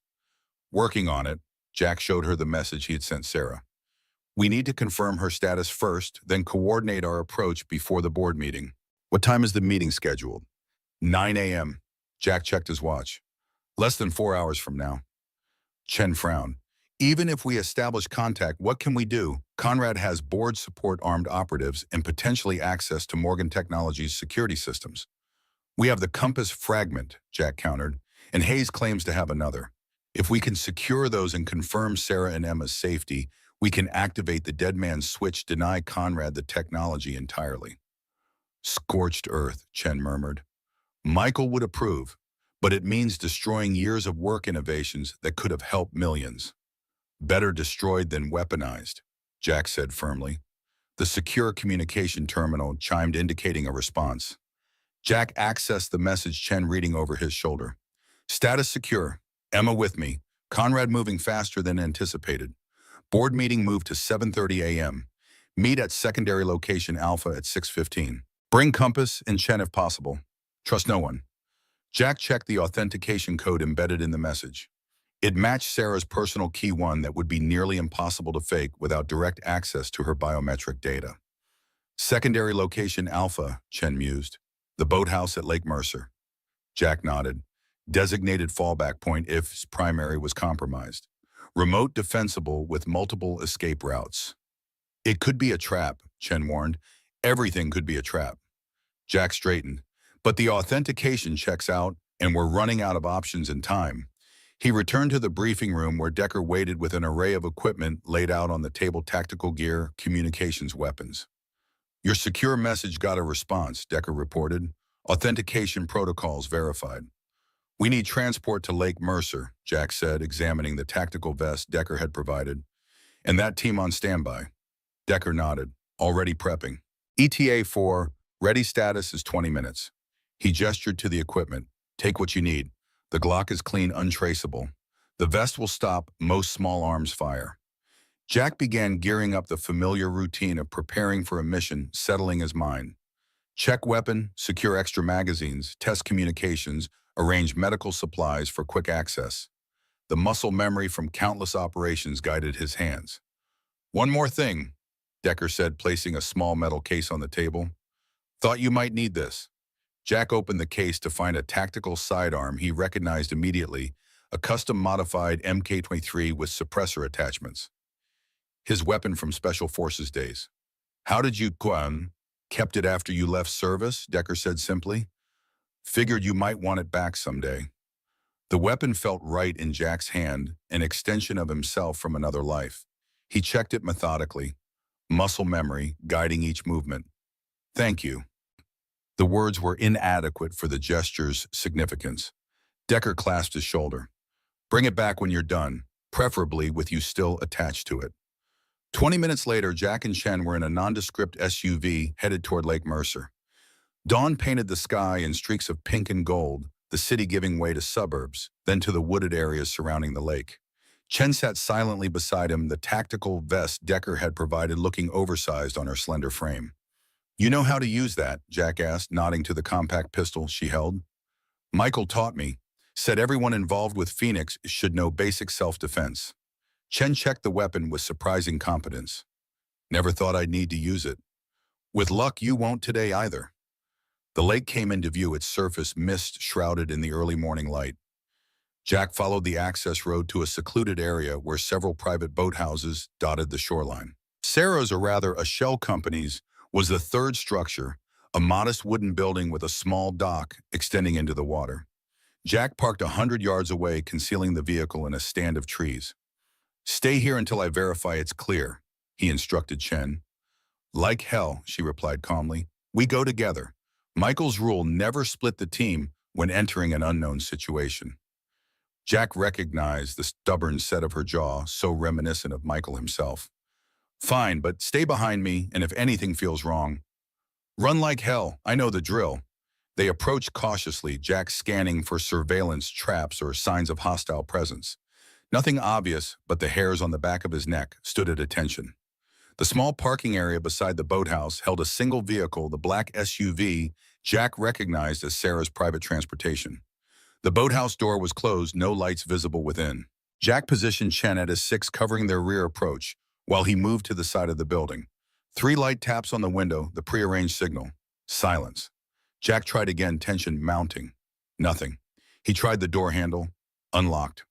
Warning bells clanged in his mind. Drawing his sidearm, Jack pushed the door open carefully, staying clear of the potential line of fire. "Sarah, it's Jack!" No response. With practiced efficiency, Jack entered in a low combat stance, weapon ready, eyes adjusting to the dimness within. The boathouse was sparsely furnished, a small sitting area, kitchenette, and doors leading presumably to sleeping quarters in the boat slip. Motion to his right. Jack pivoted, weapon raised. "Stand down, Miller." Sarah Morgan emerged from the hallway, her own pistol held steadily at her side. Her normally immaculate appearance was disheveled, dark circles under her eyes, but her gaze remained sharp and focused. "Where's Chen?" "Covering the rear." Jack lowered his weapon slightly but didn't holster it. "Where's Emma?" "Sleeping back bedroom." Sarah's posture remained tense. "Show me the compass." Jack studied her carefully. "First verify something only you would know. The name of the stuffed rabbit Emma carries." A flicker of approval crossed Sarah's face. "Captain Hoppy, missing his left eye because he was brave in a battle, according to Emma." She nodded toward his pocket. "The compass, Jack." Jack reached slowly into his pocket, producing Michael's compass. Sarah's eyes fixed on it with an intensity that confirmed its significance. "May I?" she asked. Jack hesitated, then handed it to her. Sarah examined it carefully, fingers tracing the worn metal before returning it. "Keep it secure," she said. "It's one of the keys." "So Hayes was telling the truth," Jack murmured. Sarah's expression sharpened. "Hayes contacted you."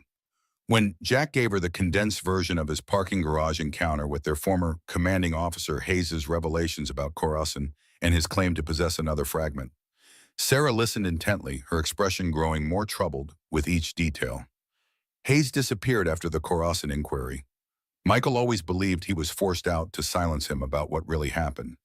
"And what did really happen?" Jack asked directly. "Hayes claims the mission objective was accomplished, that Michael sacrificed himself to protect Phoenix." Sarah's gaze turned inward, remembering. Michael knew the risks when he volunteered, said someone had to verify the technology hadn't been compromised, had to identify who was trying to acquire it. Her eyes refocused on Jack. "He trusted Hayes, and he trusted you to get the team out if things went wrong." The old guilt surged again. "I left him behind." "You followed orders," Sarah corrected firmly. Michael's orders. He knew exactly what he was doing. She holstered her weapon. We can discuss Coruscant later. Right now we need to focus on Conrad and the board meeting. Jack signaled Chen to enter.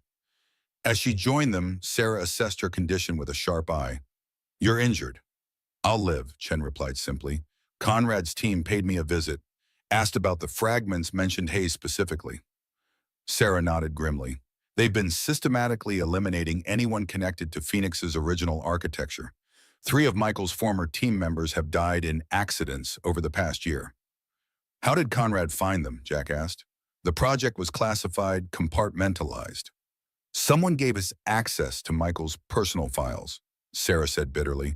Someone with highest level clearance. The implication hung in the air. Only a handful of people had such access, Sarah herself, perhaps the head of security, and potentially board members with special clearance. Inside job, Chen concluded, beyond Conrad. We need to assume the entire executive team is compromised, Sarah agreed. That's why I've moved the board meeting earlier, less time for Conrad to consolidate his position. What's your plan? Jack asked. Sarah moved to the kitchenette, retrieving a laptop from a hidden compartment beneath the sink. Conrad expects me to walk into that board meeting unprepared to be blindsided by his vote of no confidence. Instead, I'll present this. She opened the laptop displaying financial records, communications, and surveillance photos, a comprehensive dossier on Conrad's activities. Evidence of his collusion with external parties to steal proprietary technology, Sarah explained. Not enough to have him arrested, but more than enough to force the board to remove him, especially when coupled with Chen's testimony about the security breaches. Jack studied the evidence. He'll have countermeasures in place. People ready to discredit this information. Which is why we need the fragments, Sarah confirmed. If we can prove the Phoenix architecture has been compromised and that Conrad is responsible, the board will have no choice but to act. And if they don't, Chen asked quietly. Sarah's expression hardened. Then we activate the dead man's switch. Burn it all down before Conrad can weaponize Michael's legacy. A small voice from the hallway interrupted them. Mommy, who are you talking to? All 3 adults turned to see Emma standing in the doorway. Captain Hoppy clutched to her chest, hair tousled from sleep. Her eyes widened when she saw Jack. Sandwich man! She rushed forward, stopping just short of Jack, suddenly shy. Jack knelt to her level the way he always did with Alex. Hey there, Emma. Remember me? She nodded solemnly. You knew my daddy, and you have sad eyes. Jack smiled gently. Not so sad today. It's good to see you. Emma turned to Chen, studying her with the direct curiosity only children possess. You're hurt. Does it hurt a lot? Chen's expression softened. Not too bad. Your dad taught me to be brave. Like Captain Hoppy, Emma said seriously, holding up her rabbit for inspection. He got hurt in a battle too. Sarah moved to her daughter, placing protective hands on her shoulders. Emma, sweetheart, why don't you get dressed? We need to leave soon. Are we going home? Emma asked hopefully. Not yet, sweetie. We have a stop to make first. Sarah guided her daughter back toward the bedroom. I'll help you find your clothes. When they were gone, Jack turned to Chen. Hayes said Emma is a secondary access point for Phoenix. Biometric verification linked to Michael's DNA. Chen nodded grimly. It was meant as a safeguard, ensuring the technology remained within the family's control if anything happened to Sarah. Michael never anticipated it becoming a vulnerability. Conrad knows, Jack stated rather than asked. Must do, Chen confirmed. It would explain why he's been having Emma watched, why her school, coincidentally, hired a new security guard last month. Jack's tactical mind processed the implications. We can't bring her to the board meeting. Too exposed, too many unknown variables. Agreed, Chen said. But she can't stay here either. Once Conrad realizes we've gone off-grid, this will be one of the first places he checks. We need a secure location, someone trustworthy to protect her. Jack thought of Alex safely at home with Mrs. Abernathy, unaware of the danger surrounding his father. I know a place, but we need to move now before the board meeting preparations begin. A soft noise from the hallway drew their attention. Sarah returned, her expression grim. Emma's getting dressed, she said quietly. Jack, I need you to take her somewhere safe. Conrad's people will be watching the building, my home, all known locations. She can't be anywhere associated with me or Morgan Technologies. I have a place in mind, Jack assured her. But what about you and Chen Conrad will have security in place for the board meeting people loyal to him? I still have allies within the company, Sarah replied. The head of security owes me his career. He'll ensure we can access the building and the boardroom. And the dead man's switch, Chen asked. If things go wrong, we need to be prepared to activate it. Sarah's eyes hardened with resolve. I've prepared the protocols. If Conrad moves against us, if there's any indication Emma is in danger, I'll trigger it myself. She turned to Jack, but I need the compass to complete the sequence. Jack hesitated, his hand moving instinctively to his pocket. You're sure? Michael entrusted it to you for safekeeping. Now I'm asking you to trust me to use it as he intended. Sarah held out her hand. Please, Jack. It's the only way to ensure Phoenix stays protected. The moment stretched between them, laden with unspoken history, with promises made and kept. Finally, Jack removed the compass, its weight familiar in his palm. He placed it in Sarah's outstretched hand, feeling as if he were surrendering a part of himself. Michael would want you to have it, he said quietly. Sarah's fingers closed around the compass, her composure slipping momentarily. Thank you. She tucked it securely into an inner pocket of her jacket. Now let's get Emma to safety, then end this, once and for all. The sun had fully risen by the time Jack pulled into the small parking lot of Riverdale Elementary School. The building was quiet, most students not due to arrive for another hour. Emma sat in the back seat, Captain Hoppy clutched to her chest, watching the unfamiliar surroundings with wary curiosity. Is this where I'm going to hide? She asked. Jack smiled reassuringly in the rear-view mirror. Not hide, just visit. I have a friend here who's going to look after you while your mom takes care of some important business. Is it because of the bad people? Emma's directness was disarming. The ones Mommy's worried about?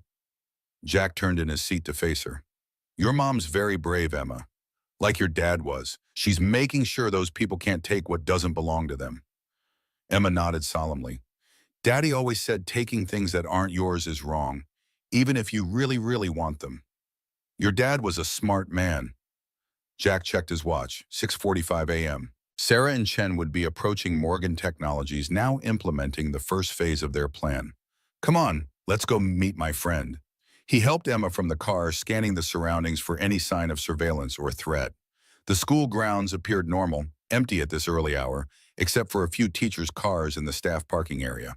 Jack led Emma to a side entrance, using his keycard to access the building.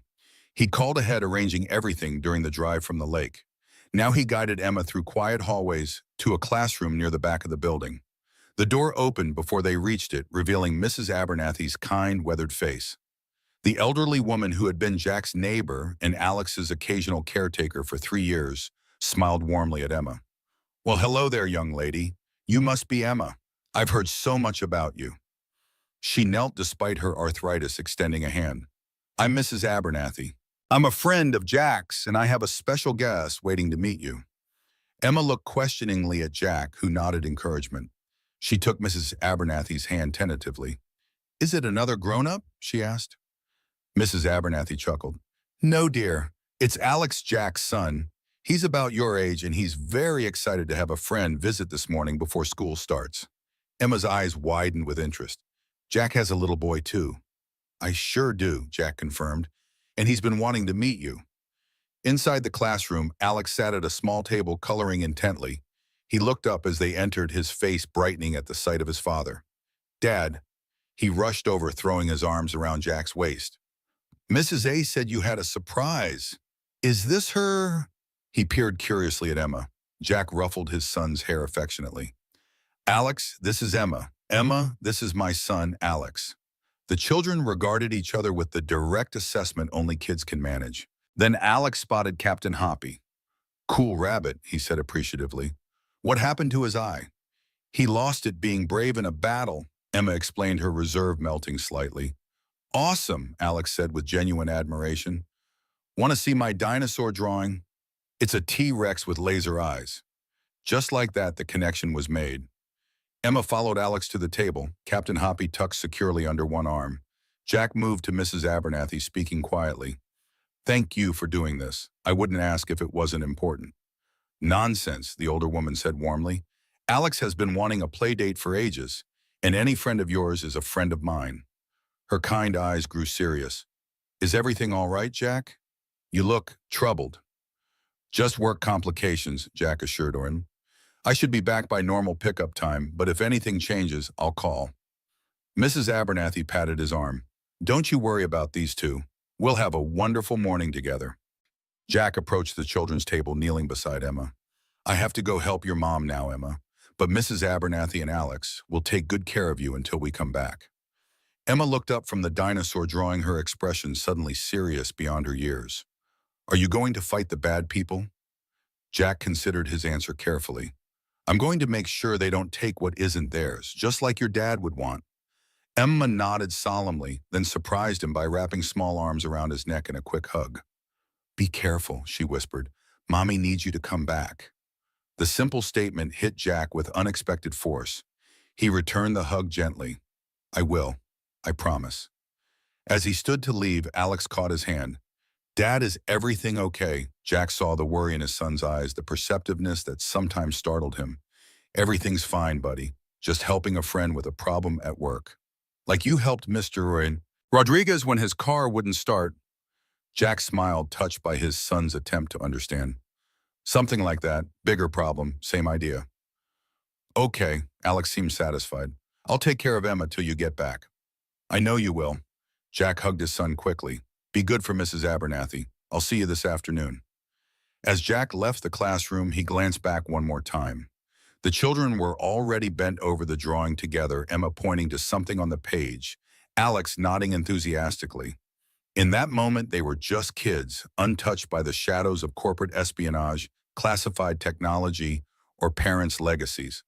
Jack would do everything in his power to keep it that way. Morgan Technologies loomed against the morning sky, its glass facade reflecting the sunrise in sheets of gold and amber. Jack parked in a service area 2 blocks away, using the maintenance access he'd memorized during his time with the company. Sarah's text had been brief but clear. Proceed to server room via maintenance quarters. Chen and I entering through executive elevator. Meet 7:15. Jack moved through the building's hidden arteries, service quarters, maintenance shafts, utility rooms, invisible as always to the corporate world on the other side of the walls. His tactical vest was concealed beneath a maintenance uniform, his sidearms secured in a shoulder holster, extra magazines distributed in accessible pockets. The server room occupied a significant portion of the building's 3rd sub-basement, a fortress of climate-controlled technology secured by multiple layers of biometric authentication. Jack approached via the maintenance access tunnel, using the override codes Sarah had provided to bypass the initial security checkpoints. At the final door, he paused, assessing. The security panel showed active, no signs of tampering. He entered the override sequence, waited for the confirming beep, then slipped inside. The server room hummed with the sound of powerful computing systems, racks of equipment extending in orderly rows throughout the space. In the center, a glass-enclosed control station served as the nerve center for the entire operation. Chen was already there, her injured shoulder immobilized in a proper medical sling, fingers flying across a specialized keyboard. Sarah stood beside her, tense and vigilant, the compass open on the console before them. Right on time, Sarah acknowledged as Jack joined them. Chen's accessing the Phoenix architecture now. We need to verify the fragment's status before the board meeting. Any sign of Conrad or his security team? Jack asked, positioning himself to monitor the server room entrance. Not yet, but security logged him entering the building 20 minutes ago. Sarah's expression was grim. He's gathering his allies, preparing for the confrontation. Chen looked up from her work. I've accessed the core architecture. The system registers 3 fragments as potentially compromised, too secure. She pointed to a schematic on the screen. Michael's failsafe is still intact, but there are signs someone's been probing it, testing for vulnerabilities. Conrad, Sarah confirmed. How long before the board meeting? 12 minutes, Jack reported. Are we ready? Sarah nodded toward the compass. Almost. Chen needs to integrate the fragment from the compass into the failsafe protocol. Then, if necessary, we can trigger the dead man's switch remotely during the meeting. Chen carefully opened the compass's casing, revealing a tiny storage device embedded within. Michael, you brilliant paranoid man, she murmured, with grudging admiration as she extracted the device. This will take a few minutes to integrate. As Chen worked, Sarah moved closer to Jack, her voice low. Emma, she's secure. With Alex and my neighbor at his school, Conrad has no way to connect them to me. Jack kept his eyes on the entrance. She was brave, worried about you. A flicker of emotion crossed Sarah's face. When this is over, I'm taking her away for a while. Somewhere without board meetings, corporate politics, or her father's ghost hanging over everything. She'll like that, Jack said. She needs her mother more than she needs her father's legacy.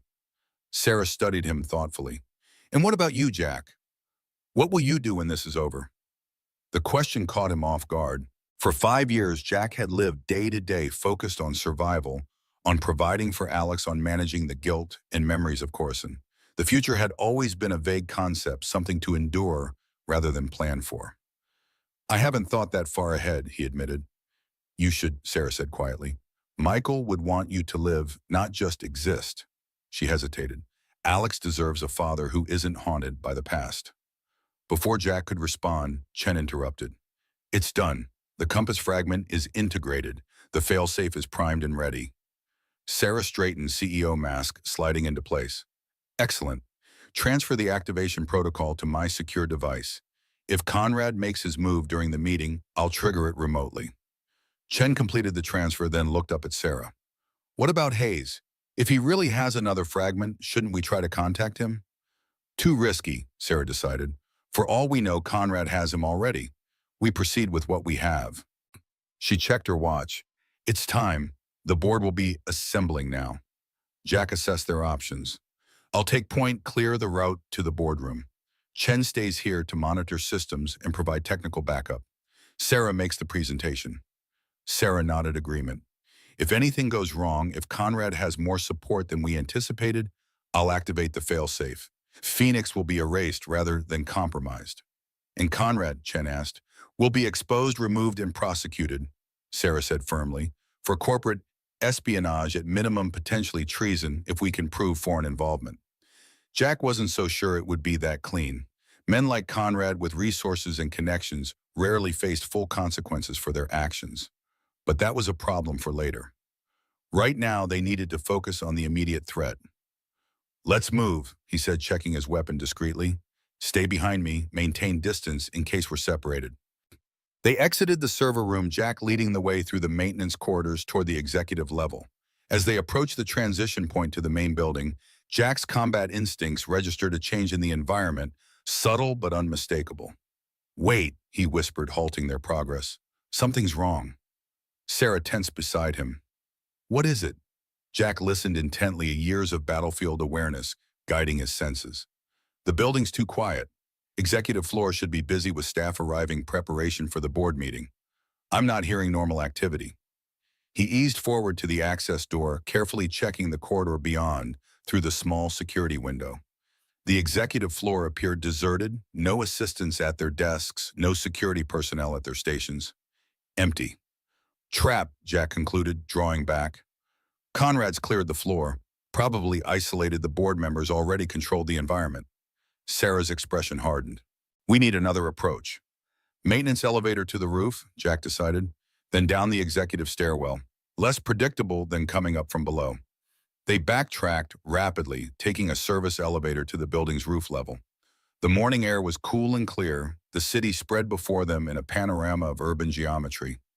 Jack led them across to the executive access door, using Sarah's security credentials to bypass the alarm.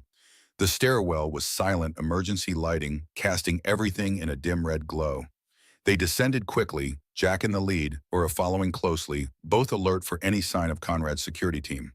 2 floors down, Jack halted abruptly, raising a hand for silence. Voices below approaching their position. He signaled Sarah back up several steps, positioning himself at the turn of the stairwell. 2 men in tactical gear rounded the corner, weapons at ready position, private security, not regular Morgan Technologies personnel. Jack moved before they registered his presence, disarming the first with a practiced combat maneuver, using the man's momentum to send him crashing into his companion. Both went down in a tangle of limbs and equipment. Jack secured them efficiently, zip ties from his tactical vest binding wrists and ankles, communications devices disabled. The entire encounter had taken less than 20 seconds and occurred in near silence. Conrad's people, Sarah confirmed, examining their identification. Not regular building security. He's got the board meeting locked down, Jack concluded. These two were probably sweeping for any approach they hadn't covered. Sarah checked her watch. The meeting started 3 minutes ago. Conrad will be making his move now. We need to hurry, Jack agreed, relieving the incapacitated guards of their weapons and spare magazines. Stay close. They continued down the stairwell to the executive level. Jack eased the door open, checking the corridor. Still deserted, but now he could hear voices from the boardroom at the far end raised in what sounded like heated discussion. Jack led Sarah along the wall using the minimal cover provided by office doorways and furniture. As they neared the boardroom, the voices became clearer. Irresponsible absence proves my point. Conrad was saying, his tone reasonable but firm. Sarah Morgan's leadership has become increasingly erratic, her decision-making questionable at best. The Phoenix Project delays, the security breaches, the unauthorized personnel additions, all symptoms of a deeper problem. James, this is highly irregular, another voice objected, an older man, likely one of the senior board members. A vote of no confidence should include the CEO's presence to defend herself. I invited her, Conrad replied smoothly. The fact that she's chosen not to attend speaks volumes. Now, as I was saying, the documentation before you outlines numerous instances of mismanagement under Sarah's leadership, culminating in the security breach last month that potentially compromised our most valuable intellectual property. Jack and Sarah reached the boardroom doors. Through the narrow window, Jack could see Conrad standing at the head of the table, board members seated around it, expressions ranging from concern to openly hostile. 4 security personnel, Conrad's private team, positioned at strategic points around the room. Jack assessed the situation rapidly. 4 armed guards, unknown loyalties among board members, Conrad controlling the narrative. Direct confrontation is high risk. Sarah nodded grimly. We need leverage. She removed a small device from her pocket at the fail-safe trigger Chen had prepared. If necessary, I'll activate it, but I'd rather expose Conrad than destroy Phoenix. Jack thought quickly, tactical options unfolding in his mind. The security feed. If we can access it, broadcast Conrad's actual activities to the board in real time, the evidence you've gathered, Chen's testimony about the security breaches. Sarah's eyes lit with understanding. The executive media system. It overrides all presentations when activated by the CEO authentication. Can you trigger it remotely? Sarah nodded. My office terminal has direct access, but Conrad will have someone watching it. Leave that to me, Jack said. Get to your office, prepare the evidence broadcast. I'll clear the way and provide distraction. With a plan established, they separated, Sarah moving toward her office via an alternate route, Jack continuing toward the boardroom. He needed to create a diversion, something to draw attention and security resources away from Sarah's office long enough for her to access the media system. Jack reached the small utility closet adjacent to the boardroom, accessing the environmental controls for the executive floor. With a few quick adjustments, he triggered the fire suppression system in the corridor outside the boardroom, not the full sprinklers, just enough smoke detection alarm to demand attention. The effect was immediate. Alarms blared, emergency lights flashed, and the boardroom door burst open as security personnel emerged to investigate. Conrad's voice rose above the chaos, ordering his team to secure the floor, check for intruders. Jack slipped away in the confusion, circling around to approach Sarah's office from the opposite direction. As expected, one of Conrad's security team stood guard outside her door. The man was alert, weapon ready, scanning the corridor for threats. Jack moved silently, using the alarm's distraction to close distance. When he was within range, he struck quick, efficient movements honed through years of close-quarters combat training. The guard was unconscious before he registered the threat, secured with zip ties and concealed inside the office. Sarah was already at her terminal, fingers flying across the keyboard. 2 minutes, she reported without looking up. The system's preparing the broadcast override. Jack secured the office door, positioning himself to defend the entrance. Conrad's team will realize what's happening soon. We need to be ready for their response. Almost there, Sarah murmured, focused intently on her work. Compiling evidence files, preparing broadcast sequence. Jack's earpiece crackled. Chen from the server room. Security system showing multiple armed personnel converging on the executive floor. They've realized something's wrong. How many? Jack demanded. At least 8 heat signatures moving with tactical formation. Military training, not standard security. The situation was deteriorating rapidly. 8 trained operatives against Jack, alone with Sarah, vulnerable during the broadcast. Sarah status 30 seconds to broadcast, she replied tensely. Once it starts, it can't be stopped except from this terminal. Jack made a tactical decision. Chen prepared to activate the failsafe. If we lose contact for more than 2 minutes, trigger it. Understood, Chen confirmed. Failsafe ready, but Jack, the biometric confirmation requires Sarah or Emma. We'll handle that, Jack assured her. Just be ready. Sarah looked up sharply. You're planning for failure. I'm ensuring the mission succeeds regardless of obstacles, Jack corrected. Phoenix protected Conrad, exposed Emma safe.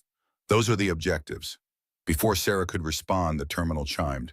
Broadcast ready, she announced, fingers poised over the activation key. This will override all executive-level displays, including the boardroom presentation system. Yeah, Jack nodded. Do it. Sarah pressed the key. On monitors throughout the executive floor, including the massive display in the boardroom, Conrad's carefully crafted presentation disappeared, replaced by damning evidence of his activities. Financial transactions with known technology, brokers, security, override authorizations, surveillance photos of meetings with foreign operatives. Through the office window, Jack could see the boardroom eruption into chaos. Conrad's face contorted with rage and disbelief as he realized what was happening. Board members rose from their seats, pointing at the evidence displayed before them, demanding explanations. It's working, Sarah said, a grim satisfaction in her voice. They're seeing the truth. But Conrad wasn't finished. He shouted orders to his security team, pointing toward the executive offices. Jack saw 4 men break away, moving with a tactical precision toward their position. We've got company, he warned, drawing his sidearm. 4 operatives armed approaching fast. Sarah's hand moved to her own weapon. The broadcast will continue automatically. We need to hold this position for 3 more minutes for the full evidence package to display. Jack made a quick tactical assessment. Office is indefensible against 4 trained operatives. We need to move, draw them away from the terminal. If we leave, they'll shut down the broadcast, Sarah objected. Not if they can't find us, Jack countered, moving to the office's inner door. Executive passage to the conference room. We can circle behind them, approach the boardroom from the opposite direction. Conrad's the target, neutralize him, and his team loses direction. Sarah hesitated only briefly before nodding agreement. Lead the way. They slipped through the executive passage, a private corridor connecting the CEO's office to various conference rooms, designed for discreet movement between meetings. Jack moved with practiced stealth, Sarah following his lead. Behind them, they heard the office door burst open, Conrad's team discovering the empty room, the broadcasting terminal. Angry voices, orders shouted into communications devices. Jack led Sarah through the passage to a small conference room adjacent to the boardroom. From here, they could enter directly, bypassing the corridor where Conrad's remaining security waited. Ready? Jack asked, hand on the door. Sarah checked her weapon, eyes steady. Ready. Jack opened the door and they entered the boardroom from the side entrance. The scene inside was one of controlled chaos, board members arguing heatedly, the evidence broadcast still playing on the main display, Conrad gesturing emphatically as he tried to regain control of the situation. This is clearly fabricated, Conrad was shouting, desperation edging his voice. Morgan is attempting to frame me rather than accept responsibility for her own failures. It's not fabricated, James, Sarah announced, clearly stepping into full view. The room fell silent as all eyes turned to her. Every document, every transaction, every communication is authenticated and verifiable. Conrad's expression shifted from shock to calculated menace. Sarah, how convenient of you to finally join us. Just in time to witness your removal as CEO. That won't be happening today, Sarah replied calmly. The board has seen the evidence of your activities. Your attempts to steal Phoenix technology, your collusion with foreign interests, your systematic undermining of company security. The board chairman, an elderly man with steel gray hair, stood. These are serious allegations, Ms. Morgan. Mr. Conrad claims they're fabricated. They can be verified independently, Sarah assured him. My technical team is standing by to provide authentication protocols for every piece of evidence presented. Jack remained near the entrance, monitoring the situation, aware that Conrad's security team would be converging on their position. The clock was ticking. Conrad seemed to realize his position was weakening. His hand moved subtly toward his jacket. The real question, he said smoothly, is why Sarah has become so paranoid, so willing to manufacture evidence against her most loyal executive. His fingers slipped inside his jacket. Perhaps it's the pressure of leadership, or perhaps it's something more personal. Jack recognized the movement instantly, the telltale preparation to draw a concealed weapon. He moved without hesitation, closing the distance to Conrad in 3 rapid strides. "Gun!" Jack shouted, tackling Conrad just as the man pulled a small pistol from his jacket. The weapon discharged once the bullet striking the ceiling as Jack and Conrad crashed to the floor. Board members scattered in panic, some diving under the table, others rushing for the exits. Jack subdued Conrad with practiced efficiency, disarming him and securing his wrist behind his back. "Stay down," he ordered, the command carrying the unmistakable authority of military training. The boardroom doors burst open as Conrad's security team rushed in, weapons drawn. They hesitated at the chaotic scene, Conrad restrained on the floor, Jack positioned protectively, Sarah standing firm beside the evidence display. "Stand down," Sarah commanded. "Building security is on the way. Anyone still armed when they arrive will be considered hostile and treated accordingly." The security team wavered, looking to Conrad for direction. But with their employer subdued and the evidence of his activities broadcast for all to see, their resolve faltered. The board chairman had regained his composure, his voice cutting through the tension. "Lower your weapons immediately. This is still a Morgan Technologies facility, and I am still chairman of this board." The authority in his voice tipped the balance. One by one, Conrad's security team lowered their weapons, realizing their position was untenable. Jack maintained his position, keeping Conrad secured, as building security finally arrived, alerted by the gunshot and responding board members. The private security team was quickly disarmed and detained, the situation brought under control. As Conrad was hauled to his feet by building security, he locked eyes with Jack. "This isn't over, Miller," he hissed. "You have no idea who you're dealing with, what forces you've provoked." "I know exactly who I'm dealing with," Jack replied evenly. "The same people who were waiting in Coruscant. Tell your employers they failed." Again. A flicker of surprise crossed Conrad's face before he was led away. Sarah approached, her composure intact despite the chaos around them. "The board needs to convene an emergency session," she said, addressing the chairman. "We need to assess the full extent of the breach, implement countermeasures, and prepare for potential legal and security implications." The chairman nodded gravely. "Agreed. And Ms. Morgan, it appears we owe you an apology for entertaining Conrad's allegations. The evidence is quite compelling." "Save the apologies for after we've secured the company," Sarah replied briskly. "Jack, we need to check in with Chen, verify Phoenix's status." As the board members regrouped and building security established order, Jack and Sarah slipped away to a private office. Jack activated his secure comlink. "Chen status report." "All clear at the server level," Chen reported, relief evident in her voice. "Conrad's access has been revoked, his team's credentials purged from the system. Phoenix architecture is secure, no signs of successful extraction." Sarah visibly relaxed at this news. "And the fragments?" "Secure, the compass fragment has been fully integrated into the failsafe. If anyone attempts unauthorized access now, the entire system will self-destruct and alert all remaining fragment holders." Jack nodded approval. "Good work. Stay in position until building security has cleared all floors. We'll come to you." After ending the communication, Jack turned to Sarah. "Conrad's in custody, but this isn't over. He mentioned employers. Whoever backed his operation won't simply abandon the technology." "I know," Sarah acknowledged, "but we've bought time-protected Phoenix for now." She hesitated. "We should check on Emma." Jack had already been thinking the same thing. He pulled out his phone, dialing Mrs. Abernathy's number. She answered on the second ring, her voice calm and reassuring. "Everything's fine here, Jack. The children are having a wonderful time. Emma's teaching Alex some game with her rabbit, and they've barely noticed I'm in the room." Relief washed through Jack. "Thank you. We'll be there soon." After ending the call, he nodded to Sarah. "They're safe together." Something softened in Sarah's expression. "Emma and Alex, Michael would have liked that." She moved to the window, looking out over the city. 5 years ago, he made you promise to protect us if anything happened to him. Today, you fulfilled that promise." "The mission isn't complete," Jack cautioned. "Conrad's just one piece of a larger operation. Whoever was behind Coruscant is still out there, still interested in Phoenix." Then we'll be ready for them, Sarah said with quiet determination. Michael built Phoenix to protect people, not to control them. I won't let his legacy become a weapon.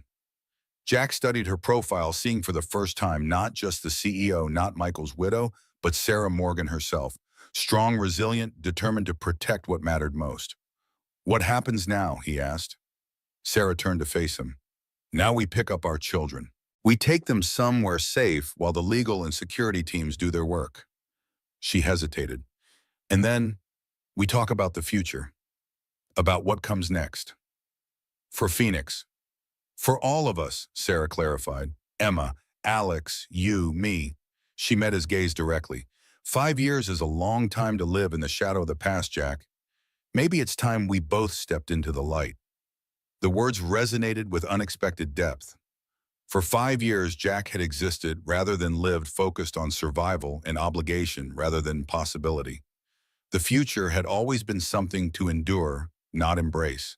But standing here now, mission accomplished, promise fulfilled, Jack felt something he hadn't experienced since before Horasan, a sense of purpose beyond mere survival, beyond guilt and obligation.